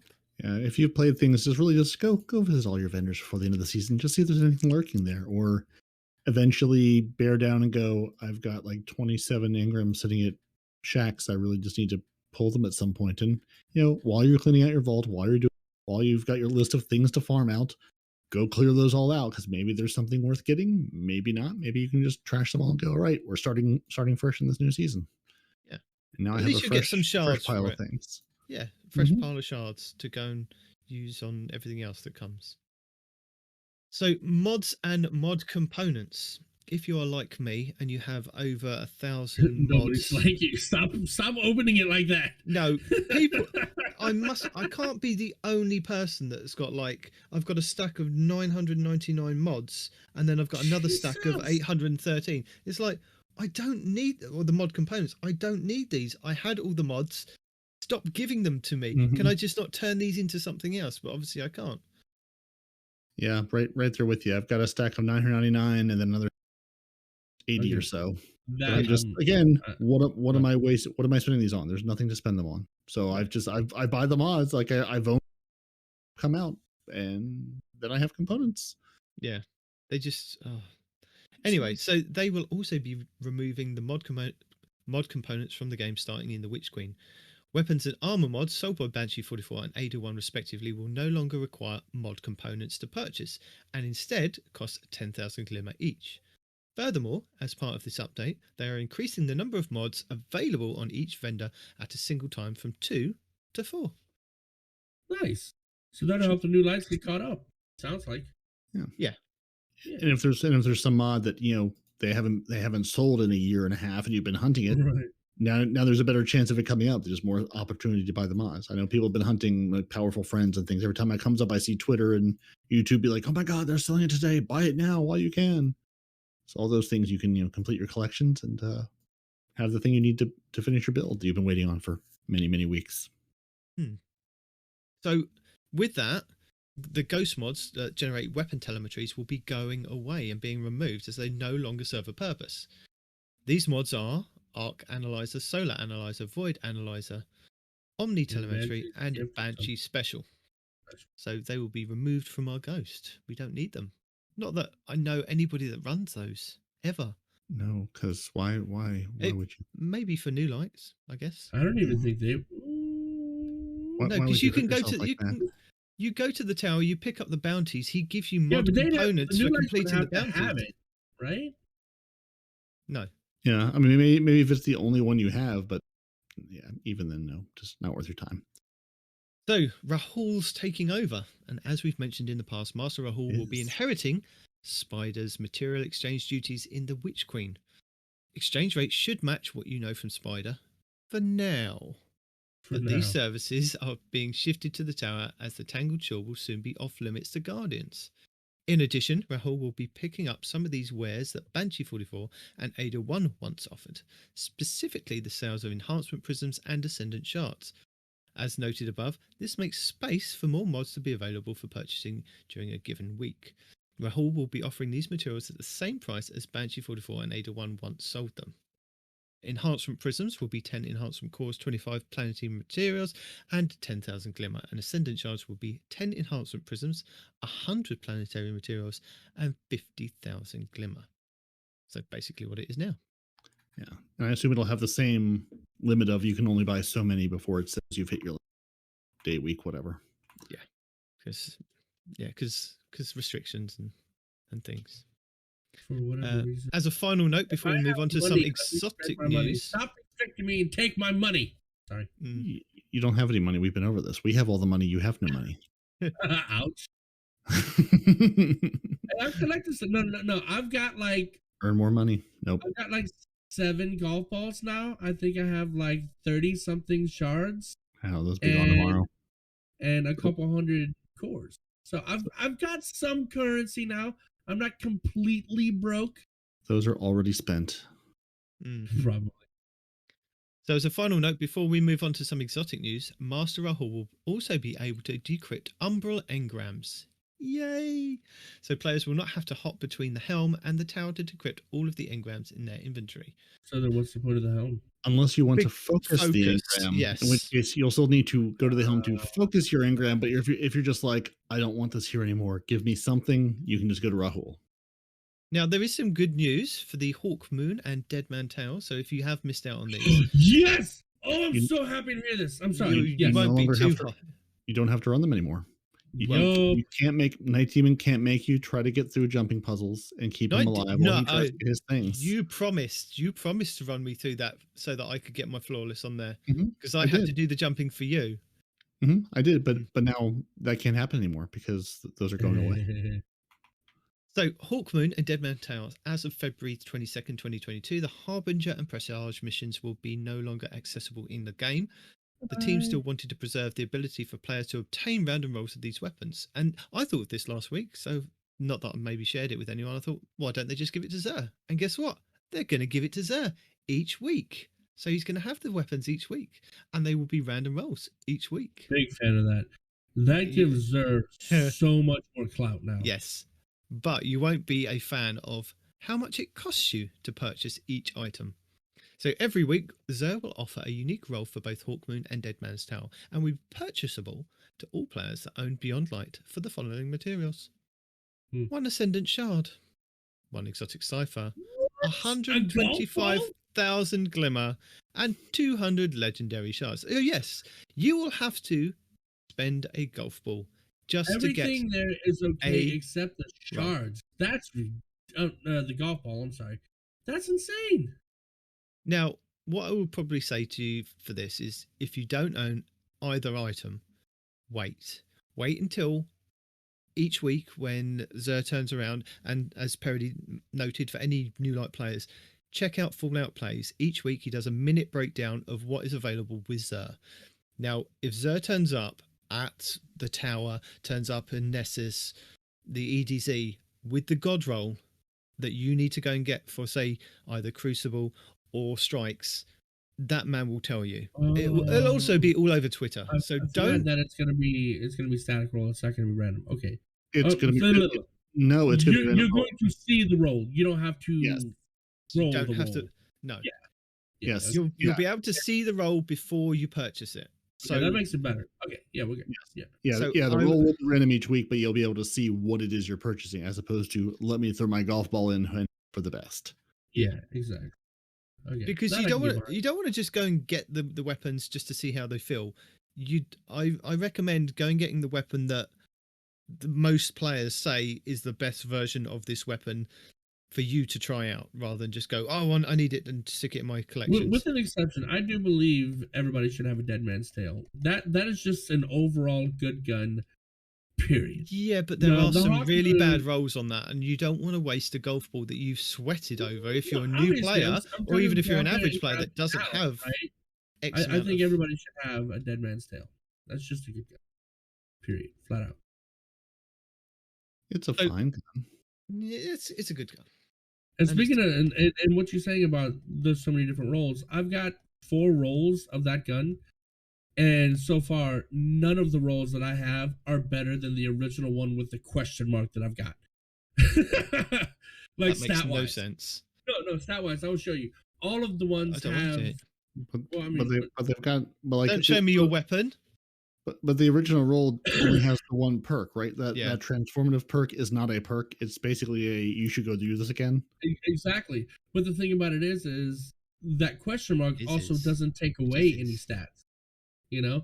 No. So some of these other ones might give you something but take away handling or take away range or take away stability or whatever, right? As compensation.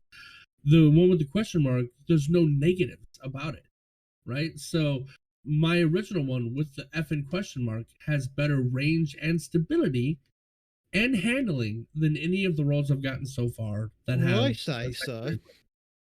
I say that you've got 5 weeks, including as from what we record now, to go and do one run each week, because you can only get it once on all your account. Go and try and see if you can get a good roll of it now before you have to worry about purchasing it later. That's my advice anyway. I mean, it's good advice. It's good advice. But I'm awake.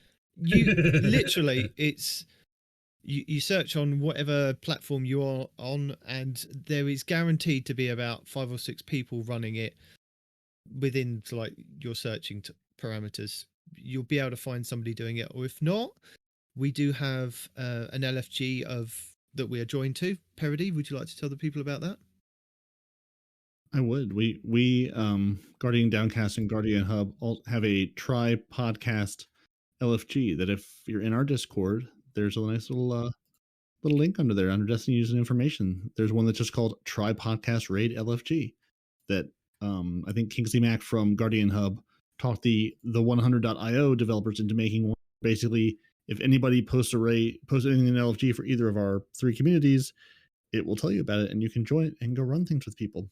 So if you're looking for people to run things, there's plenty of people there. And also, if you're just looking for LFG, there's, a trillion places to LFG these days. If you're looking for a group, there's places to do it. But I think the 100.io, which is the 100.io, that's part of the domain, is still one of the best places to find groups and find people. And especially if you're new to the game and just want to find a clan and find a group to run with, I think that's how all of us got our start, and finding other people to run with, because you can join sort of clans and groups in the 100.io. And it gives you just more people to play with. It's a way to sort of say, hey, I don't know anybody who plays this game. That's a good way to meet people. Join the communities of the podcast you listen to, or the streamers have all their communities. The game is much more fun with people. It's a game you can play solo, but it's best played with other humans. So go find some humans, and that's one way to do it. Yeah. And also with the 100.io thing is that you can set the parameters. You can say, look, I'm going to be available next Tuesday from 8 in the evening till 10 o'clock. I'd like to do this. I need 2 people to run it with. If you post that, you are more than likely to get other people that from not only kind of just our 3 Discords or our community, but from the 100.io, if you open it up, that more people will join you. So you can see other people that are doing certain things at certain times that you're only available to be on. So you've got that as well. It isn't just you've got to log on and just see who's on there and then. You can kind of set the times for when you're going to be available. So there is a good positive to that. Yeah, and that's a great way. Yeah, especially if you've got buddies who are in, say, 5 hours of you in another country entirely, and you're like, we can never get on to play. There's nobody. I work a night shift. I can never find people to play during the day because all my buddies work.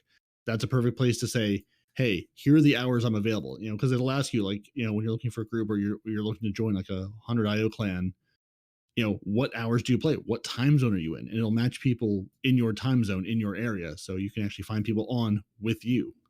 That then you can befriend them, join their clans, get into activities with people that are around when you're around, and not, hey, no one's ever here because I'm in a weird time zone or I work a weird shift or whatever it is. Yeah, go find humans.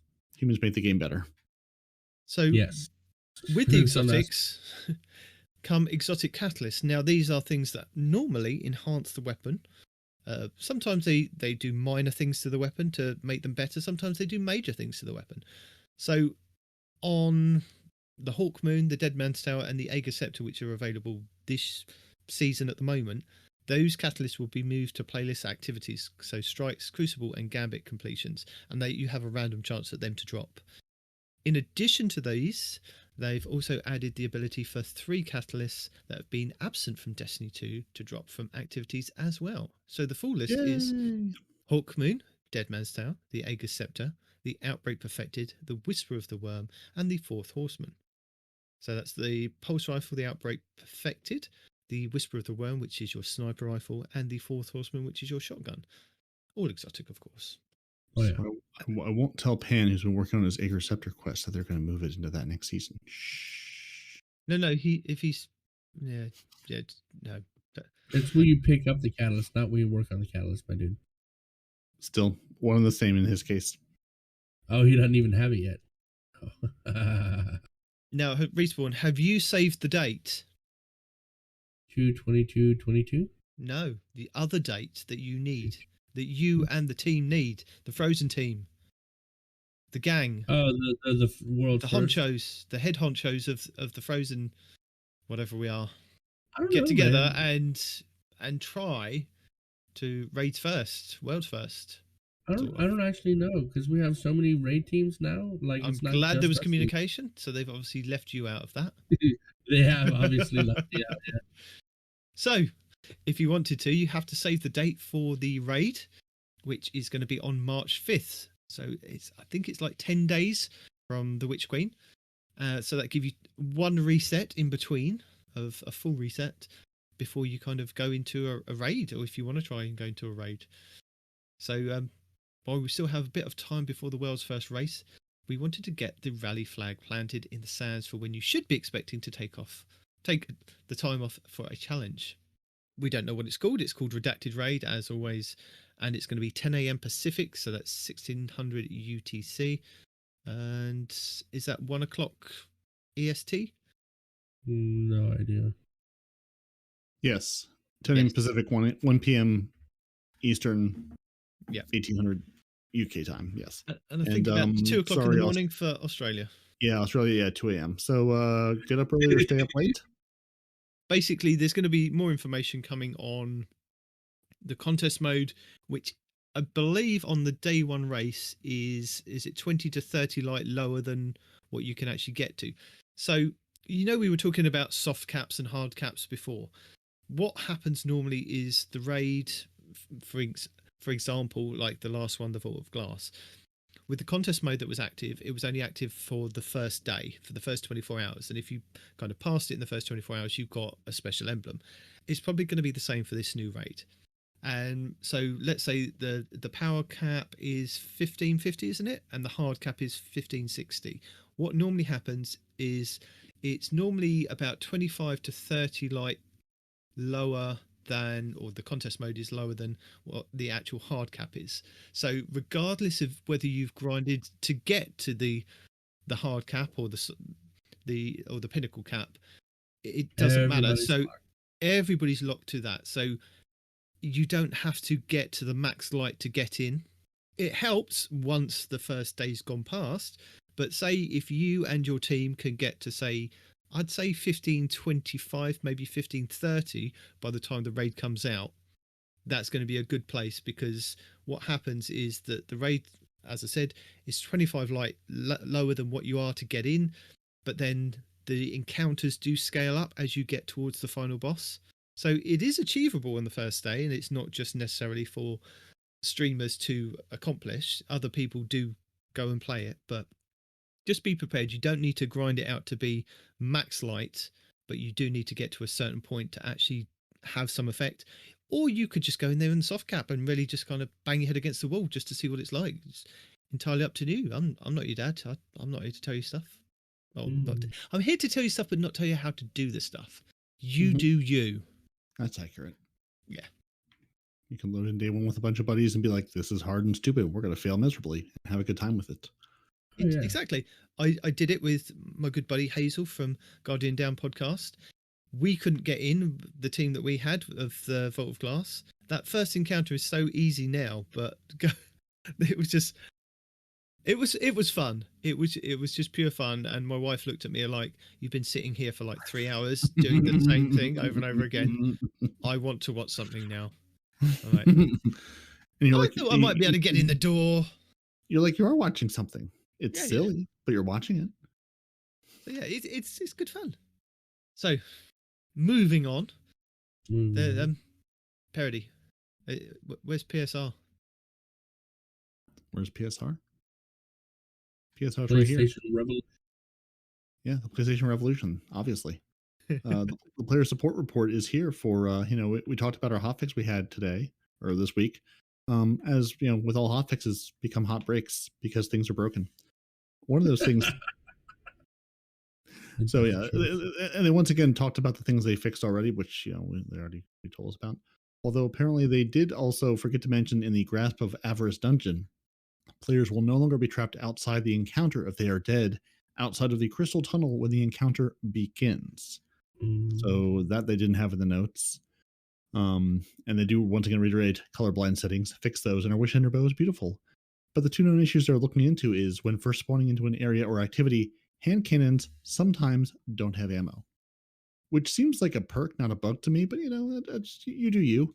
So hand cannons, yeah, sometimes you don't get any ammo in them as you deserve. And your Dares of Eternity game streak now gives a maximum of 125 points per completion. So I guess it was doing more or less. It was doing no more. idea. I was getting up to like 185, but if it's a known issue, then yeah, because I got crippled by this when trying to finish my Dares of Eternity with the streak, and it dropped right down to 125. I was like, I was getting like 180, 85. I was like, why is it so now? it's capping. Yeah, Yeah. because I knew the streak obviously it gives you more for the streak, but I wasn't sure what those. So yeah, it's a known issue. It's a bug that you're only getting that many. You should get more overall. And those are the only two issues other than the server problems they're having today as we record, which Bungie helped did tweet, hey, we're aware of it. We're looking into why you can't play Destiny very well. Or at all, in my case. Mm-hmm. Yeah, but that's it. Those are the only two issues for the week. Everything else is beautiful and perfect, and the game runs absolutely fine. Nothing to go wrong. Lies? Look, tell them the link for the full list of stuff that's broken.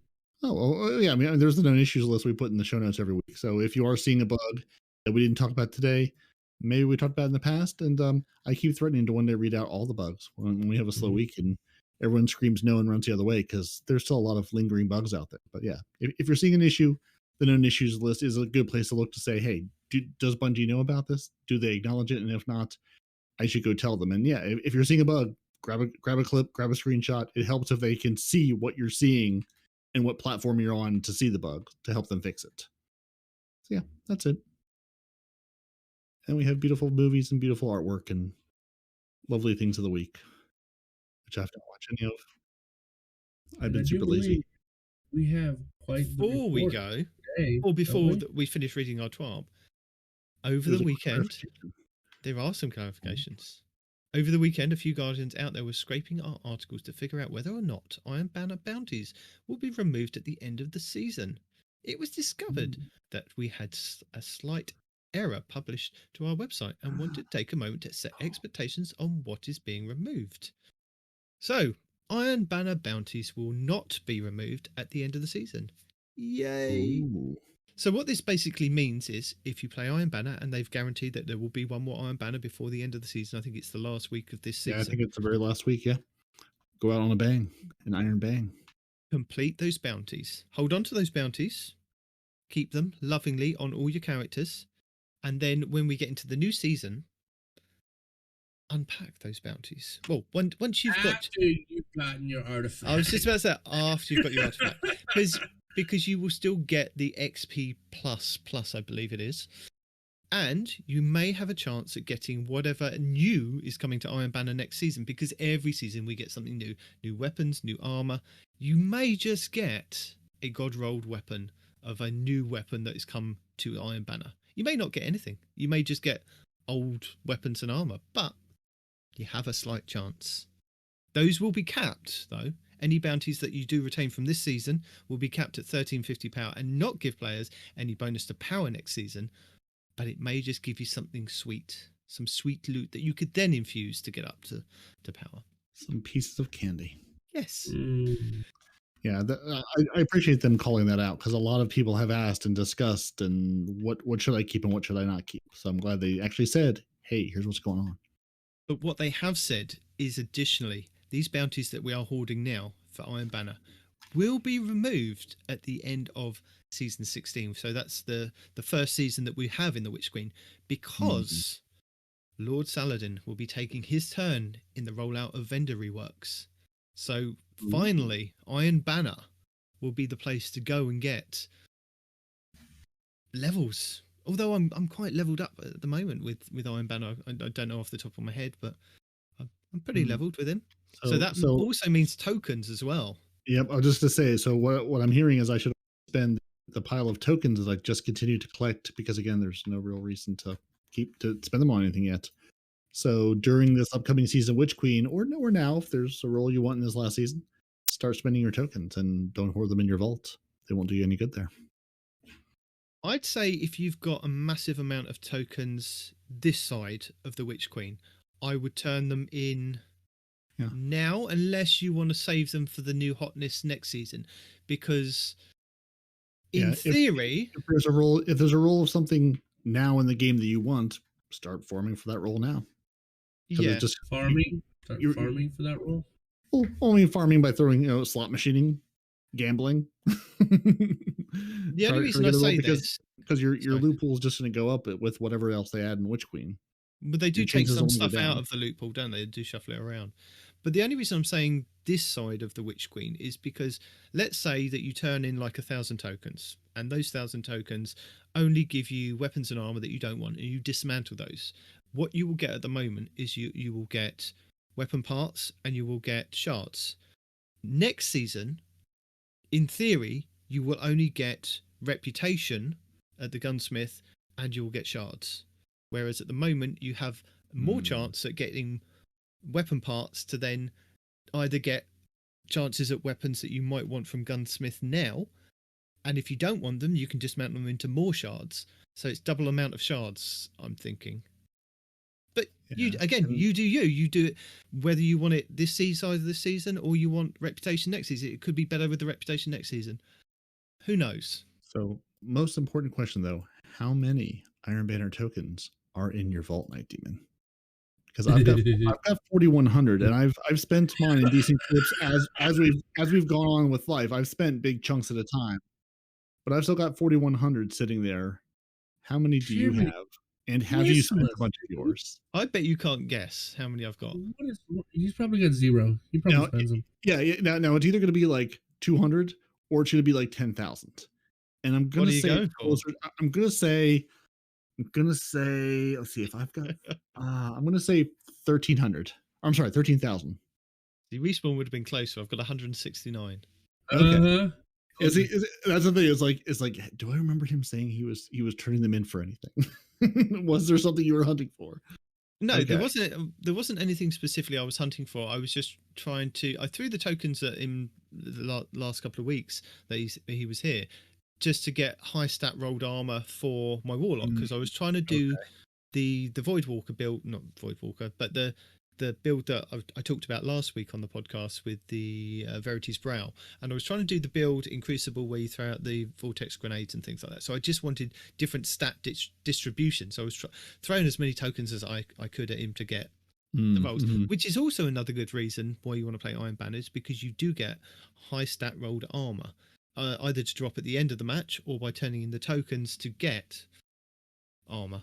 So that you get high stat armor. Sometimes you do get low 50s, but sometimes you get high 60s. So it's whatever it is. Yeah, it's a good place. I mean, it's a good place to get armors, materials. Yeah, had to know. And Respawn's just over there laughing at us, going, "I had materials, and now I have no materials." Well, no, I've spent them, which is good because one. Yeah, I mean, to be fair, you're probably doing this right and actually spending the things you have versus hoarding them forever, going, maybe someday something will come and I will need it. It's because, and then like, that day never comes. I wanted the new scout rifle from Iron Banner and the new pulse rifle, but after spending 2,000-3,000 tokens, I got maybe 2 of the new versions, and I got 900 of the last seasons, and I was just, it's disheartening. You're not playing enough Iron Banner. That's what that says to me. Yeah. Not enough determination. But yeah, man, that's sort of the problem too with these big. I mean, that's why like the gunsmith loophole with 50 plus weapons in it's like if you're trying to go for anything particular, you could spend thousands of tokens and maybe get one of them. Yeah, it's ridiculous, dude.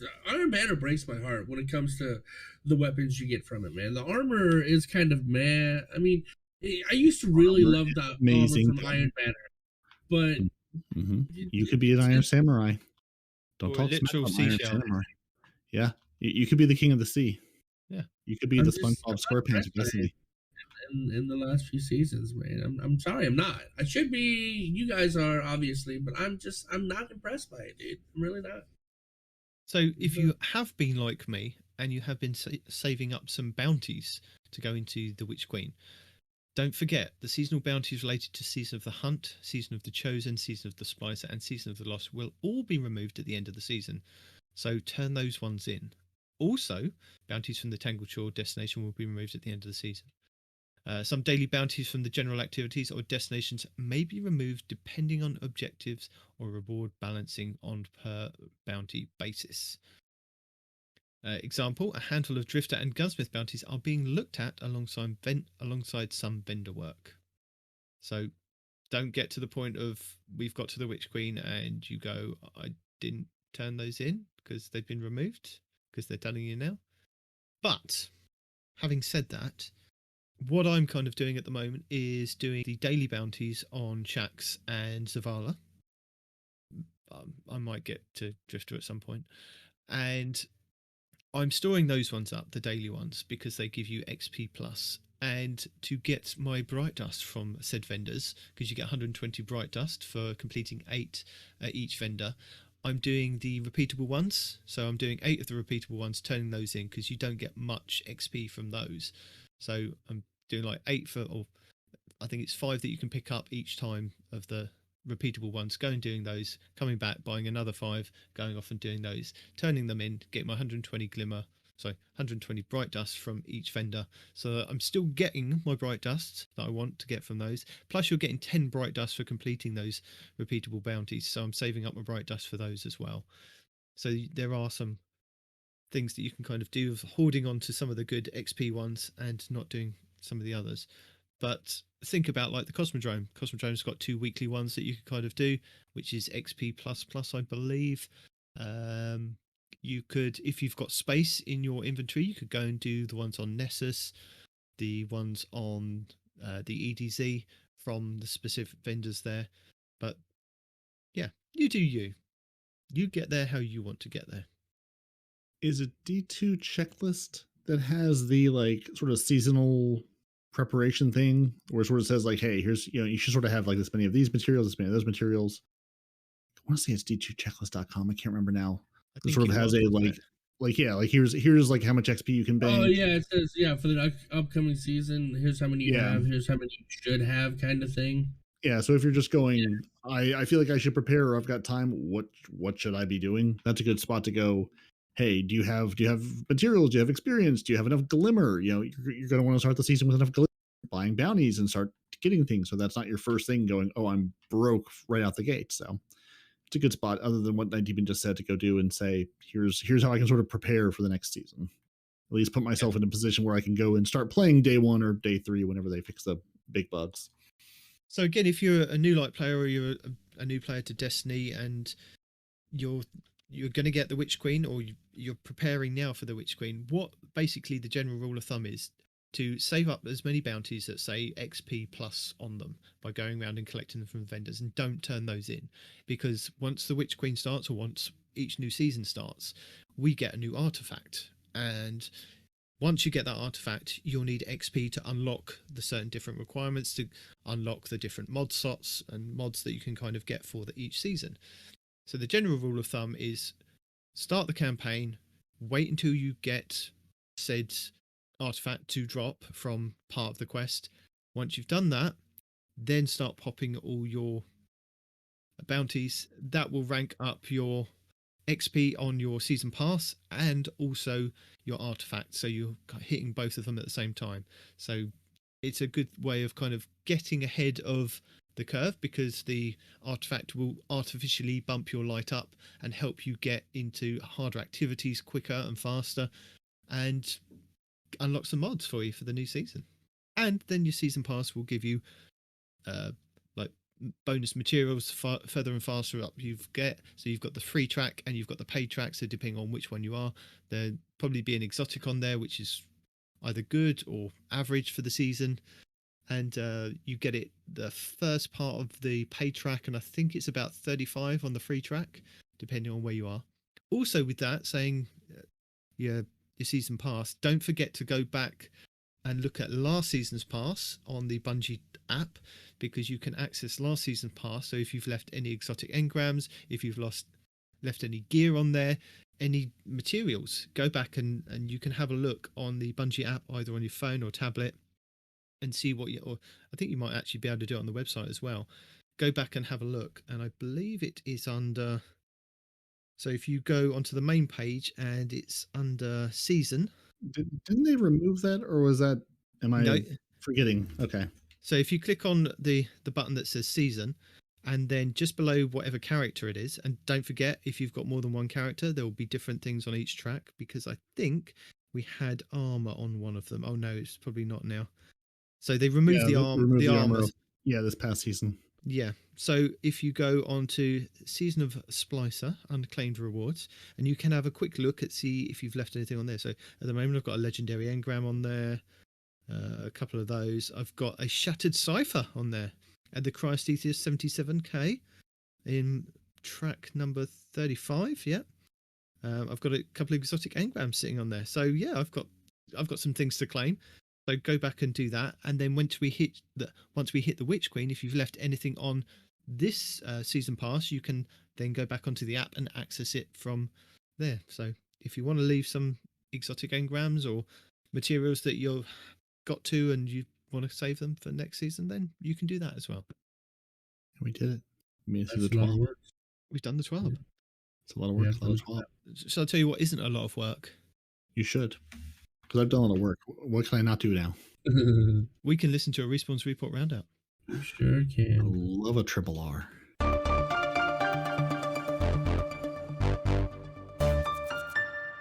Today's report, Destiny News says we are 1 month away from Destiny 2 The Witch Queen. 1 month to go. DMG Exactly says from now, today. Yep. DMG says reminder: Trials of Osiris will be on hiatus from the Witch Queen launch through the raid launch. Gives players time to play through the campaign to get some levels under the belt. Raid live on March 5th. Trials returns on March 11th. Actually, good information for once.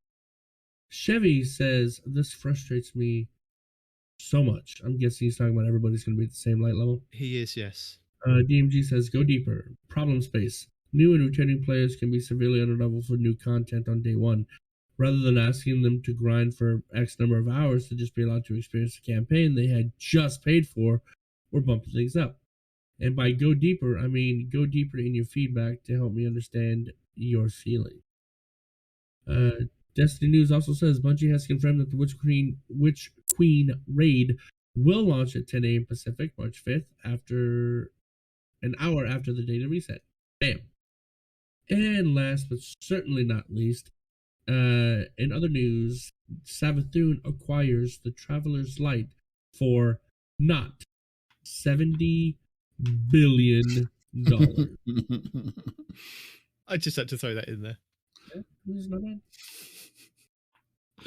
Not bad, my dude. Yeah. But yeah, so that is this week's Twabby. Are you guys upset about report? Yeah. Are you guys upset about everyone being brought up to 1350? Because I'm Why not. would I? No.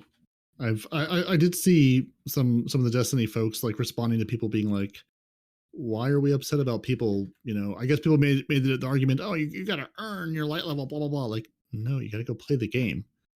Yeah. Like Bungie has said time and time again, we want you to play this game with your friends. We want to make it accessible. That's what they're doing. Having, like, there's no worse feeling than your buddy saying, hey, come play this game. Oh, but first you have to play like 6 hours of grinding just to be like a reasonable light level, even to play together. It's just like you buy a game day one and you're all excited to play it with your friends. And then you have to do like, you know, the tutorial mission and then the campaign mission and then go through this and unlock. So it's like 3 hours of gameplay before you can actually start playing with your friends. It's dumb. It's irritating. So I much rather go and just say, hey, jump in day one. We can do this. Yeah.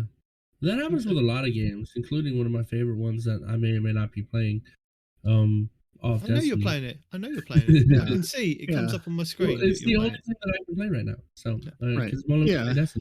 Yeah, right. Yeah, I mean, it's just a gate to getting new people into the game or just having fun with your friends is having to do that grind because nobody enjoys that. Nobody wants that. No.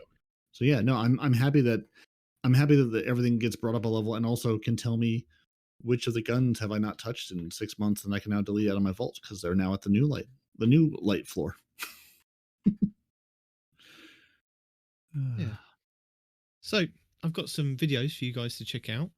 And tips? Not just you two, but other people listening. Nope, just for us. It's not for anybody else. Just for the two of us. No, this is the inside track. You guys are just for you two. Don't tell anybody else. This is the podcast paid track. Right. Okay.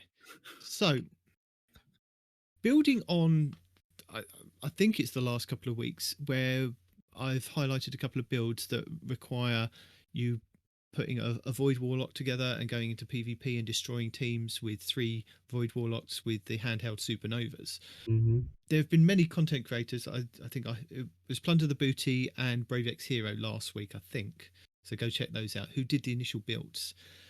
Cami Cakes goes one step further with a team composition this week with a Shadebinder and a Void Warlock, using the different Shadebinder abilities to freeze people and them having to run away from Nova Bombs and handheld Supernovas. It's insane. It looks like a good strategy. If I could get with you two and actually put this together, I would, because this looks really good in PvP for 3v3s.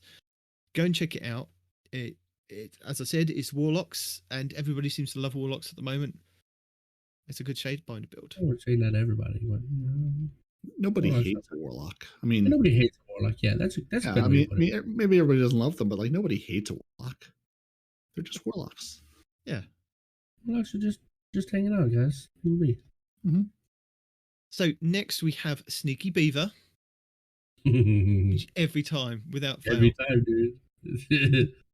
If you are new to Destiny, or even if you're just doing what I'm doing at the moment, doing some farming, he's got the Enhancement Core Farming Guide for you, and how to kind of, if you've got prisms and things, and shows you how to, or tells you how to kind of stack those. I thought that would be really handy to throw in there, seeing as we've got like 4 weeks to do that. Indeed. Plunder the Booty has got a really cool Titan Solar PvE build. Now this is with some of the whale mods and the middle tree on the Solar Titan, throwing out hammers and using what's the exotic? I've got it on me at the moment. Yeah, not the Worm God. Or is the Worm God's Crest the one that buffs your fusion rifle? Ashen Or, Wake. I mean, fusion grenade. Ashen Wake. Ashen Wakes, using the Ashen Wakes and throwing out the hammers and getting stacks of Roaring Flames. And he shows you that he can do like a 1350 Master Lost Sector solo with just this build by throwing out and throwing out. It's insane. I have tried it in some of the Nightfalls. I'm not as proficient, but I did try it, and it's really good fun, because when you think you're going to die and a whale comes scuttling across the floor to you and revives you and gives you your health back, and then you're able to stun those champions with the certain mods loadout. It's really cool. Try that. Yeah, Pan tried that and he was raving about it, and I started building it but haven't finished it. Yeah, it's good fun. Yeah. Gunner Hawk has got the Corrupted speedrun. Now this is in 2 minutes and 53 seconds. I'm sad already. Having done the Master Grandmaster? No, I don't think it's a Grandmaster that he does, but he can do the Corrupted speedrun in 2 minutes 53. Oh. That just makes me sad. Well, yeah, he says world record on his. He says world record on his. It could be a world record.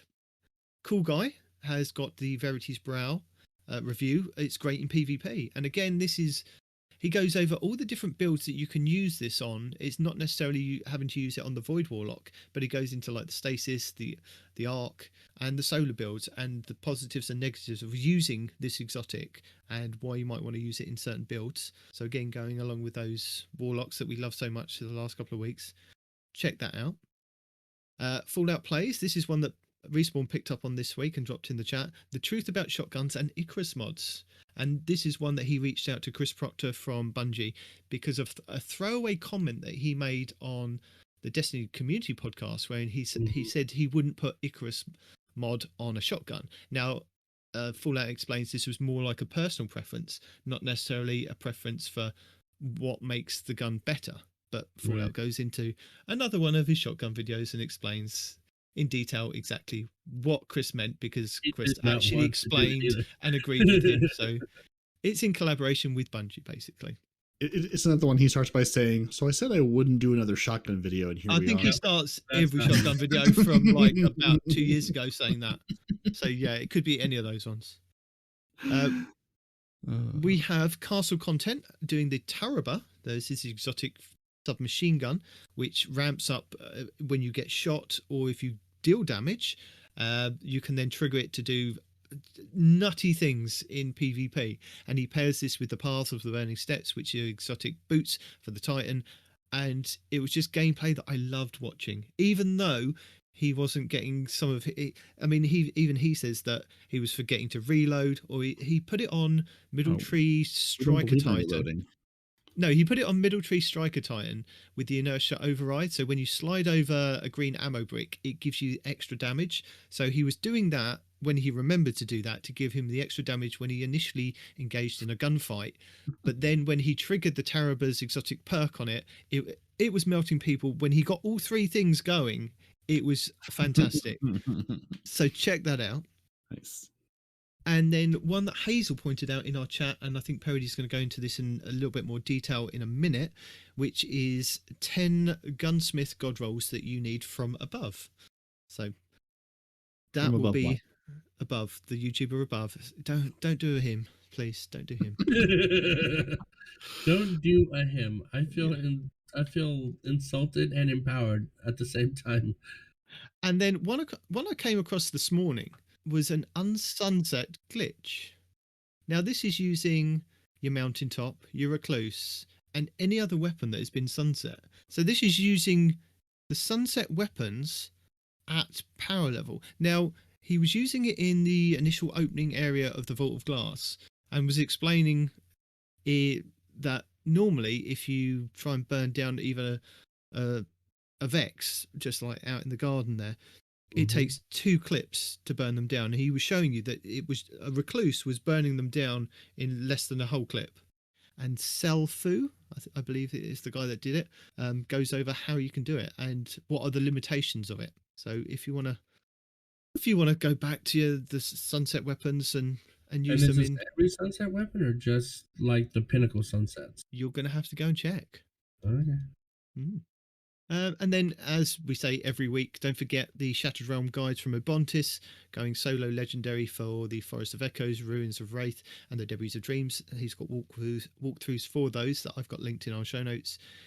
If you are tackling the Grandmaster Nightfalls, we have a plethora of guides from Fallout, Above, Sneaky Beaver, Kimber Prime, Lucky Tempe, Cheese, that all have either a guide on it or a helpful hint of what to do in a certain part of it. So, I mean, like, for example, Cheese Forever's got 5 proving grounds cheeses, not necessarily a full guide, but you might find like Above has got the perfect guide for you, or Aztecross has got the perfect guide for you. So have a look at those if you are trying to tackle those before you go in. It'll give you some hints, even if you are LFGing as well.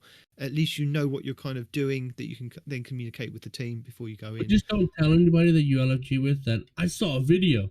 Just tell them your experience. Because as soon as you tell somebody, oh, I watched the video, you're getting kicked. No, you're not. Not always. Not always. Listen to him. So, yeah, you're getting kicked. I've never been kicked.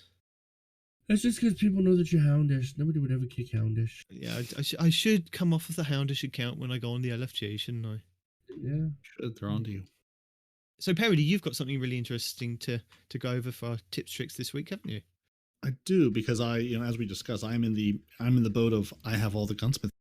If I'm going to spend the time to turn, them all in, what should I be looking for? Why do I care about this? Should I even waste my time spending all these?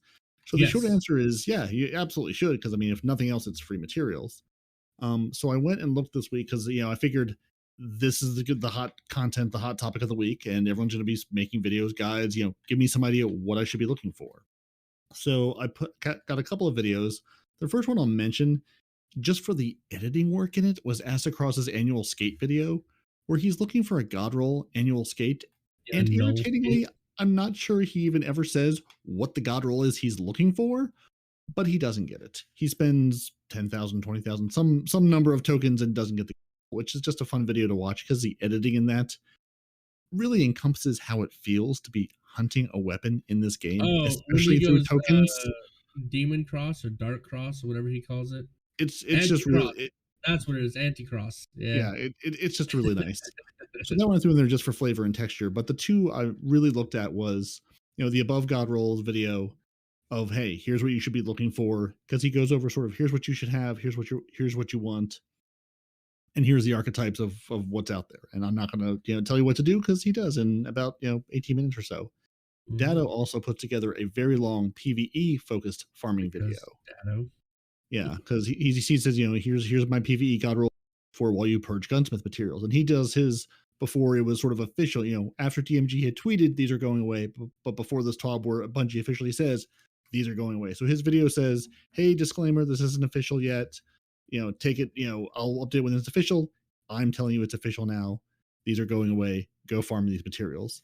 And he put together a huge list of, again, PvE focused things, with an eye to what our scout rifles are, what our auto, because next season our anti-barriers are scout rifles and bows, our overloads are auto rifles and SMGs, and our unstoppable champions are the glaive. And I don't think they've said what else yet. So again, if you're looking for scout rifles, bows, auto rifles, and SMGs, those will be your main barrier weapons for next season. So just keep an eye to that as you're turning things in. But he also goes in to his video, just mentioning things like, hey, certain weapons that have sort of a standout spot, like the Gnawing Hunger is your only non-raid void auto rifle at this point, and it has some good Gnawing Hunger rolls if you don't have one from the Reckoning that you're holding on and will never ever let go. So he's got a lot of good picks. I mean, like the main ingredient being one of only fusion rifles. He sort of calls out, hey, this weapon sort of has a spot in the meta that maybe can't be held by anything else. He talks about both scout rifles, which again are going to be useful for mods or for barriers next season. The Eternal Blaze and the Contingency Plan, both out there with what rolls you should be getting on those. So he goes over a good list.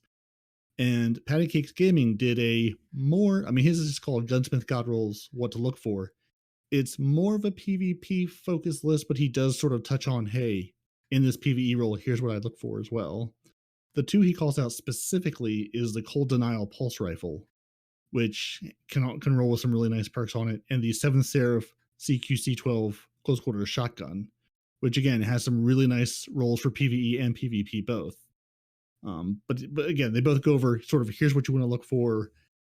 And I will put in the show notes a list, because I went down and sort of, because again, I want to sit here and turn in my 50,000 tokens and know what I'm looking for. So I put down a list of Above's God Rolls, the Dado video, and the Patty Cakes video, too many cakes in this game, of sort of what their roles were and what they list. I didn't go into why you need all these, but I wanted to have a list to look at to go, hey, I've got 6 Whispering Slabs. What perks of these should I be keeping? Hey, I've got a whole bunch of these Toil and Troubles. Are any of them worth keeping? So I have a Google document that I think I've shared properly, as you can all see and play with, that will link in the show notes of just, hey, I want to have a list open. And, if you want the why, go watch the video. It's worth your time. Both Patty Cakes and Dado have it.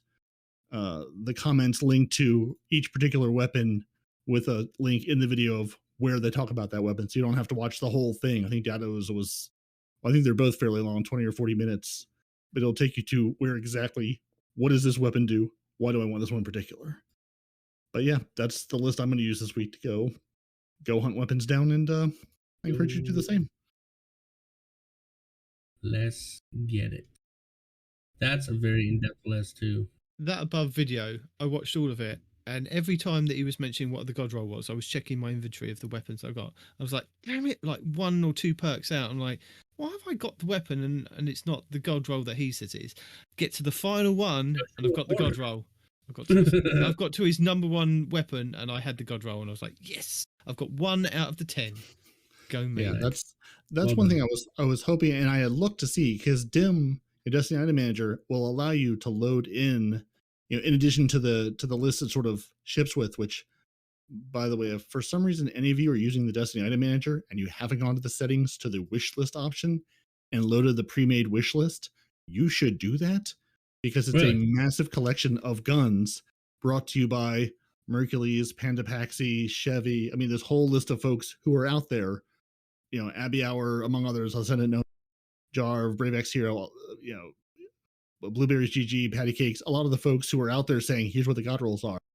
There is a massive list that, as it stands, of 57,627 rolls are in my current wish list that DIM ships with, as you get things to drop, as they go on your character or into your postmaster, you'll see a little thumbs up, and it will say, hey, this weapon has these perks that are good for PvE, PvP, or both, and will tell you, if you click on that weapon in dim, there's a comment from, whoever put the gun in the list and says, this is why we think is good.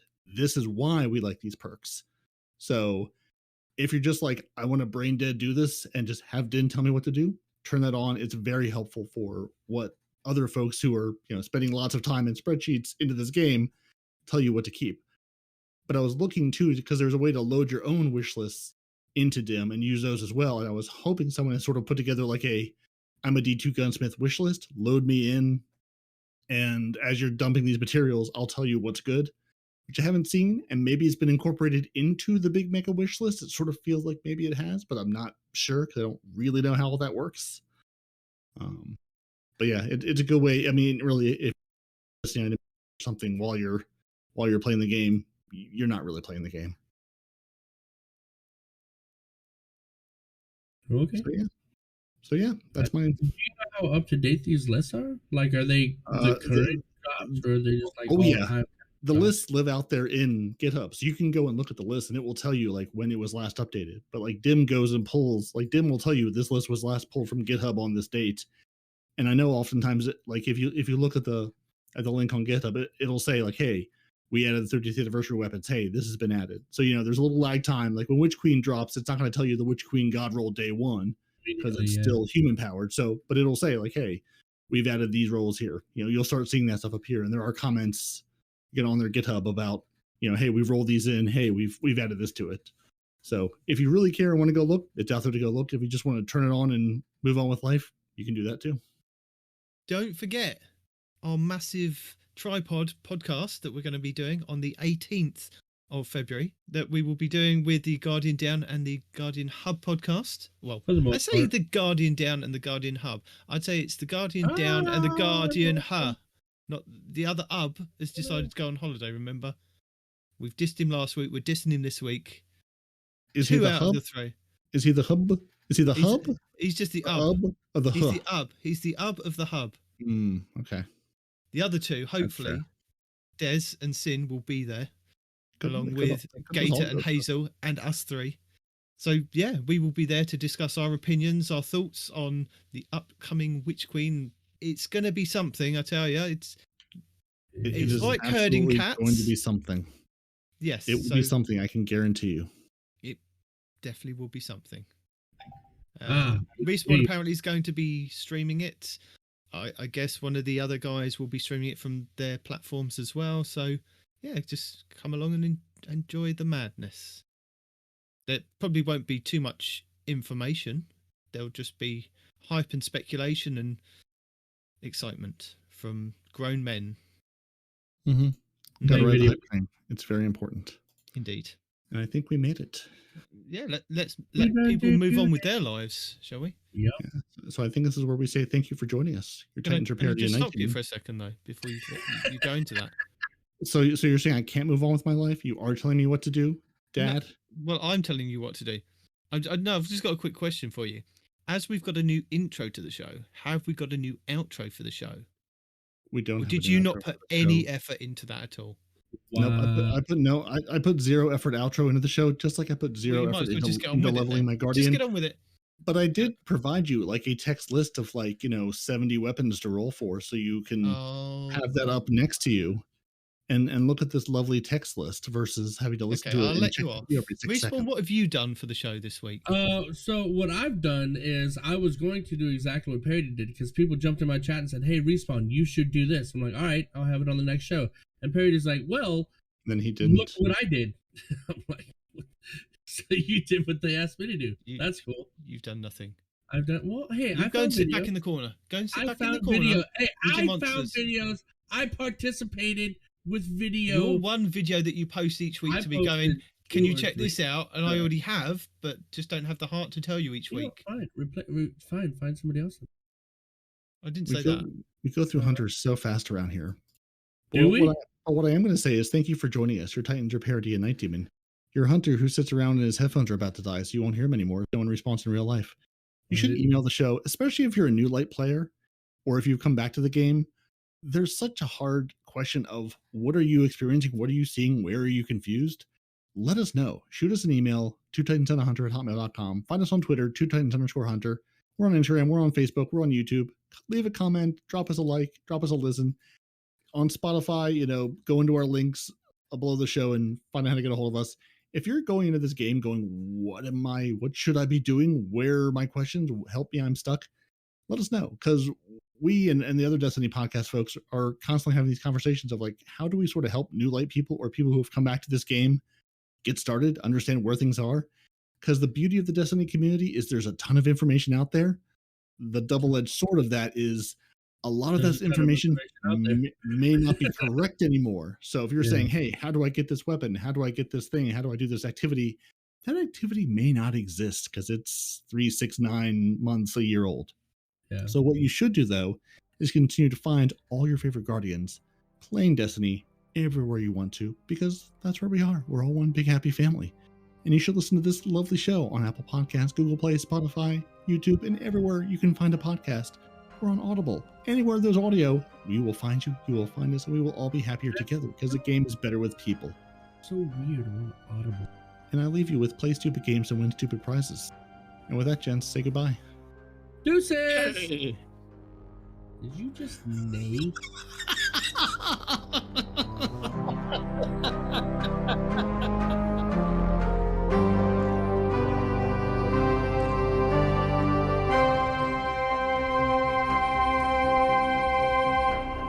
Two Titans and a Hunter, a Destiny 2 podcast.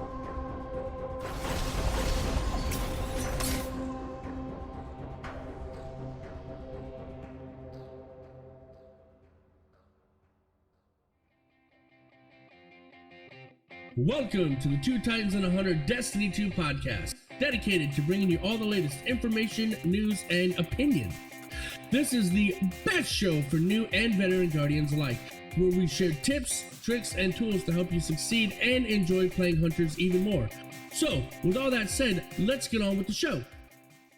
Right, could you do it again with a bit more feeling? And less Hunters. Okay, so one of those two things can happen. Good. So do you want less Hunters or more feeling?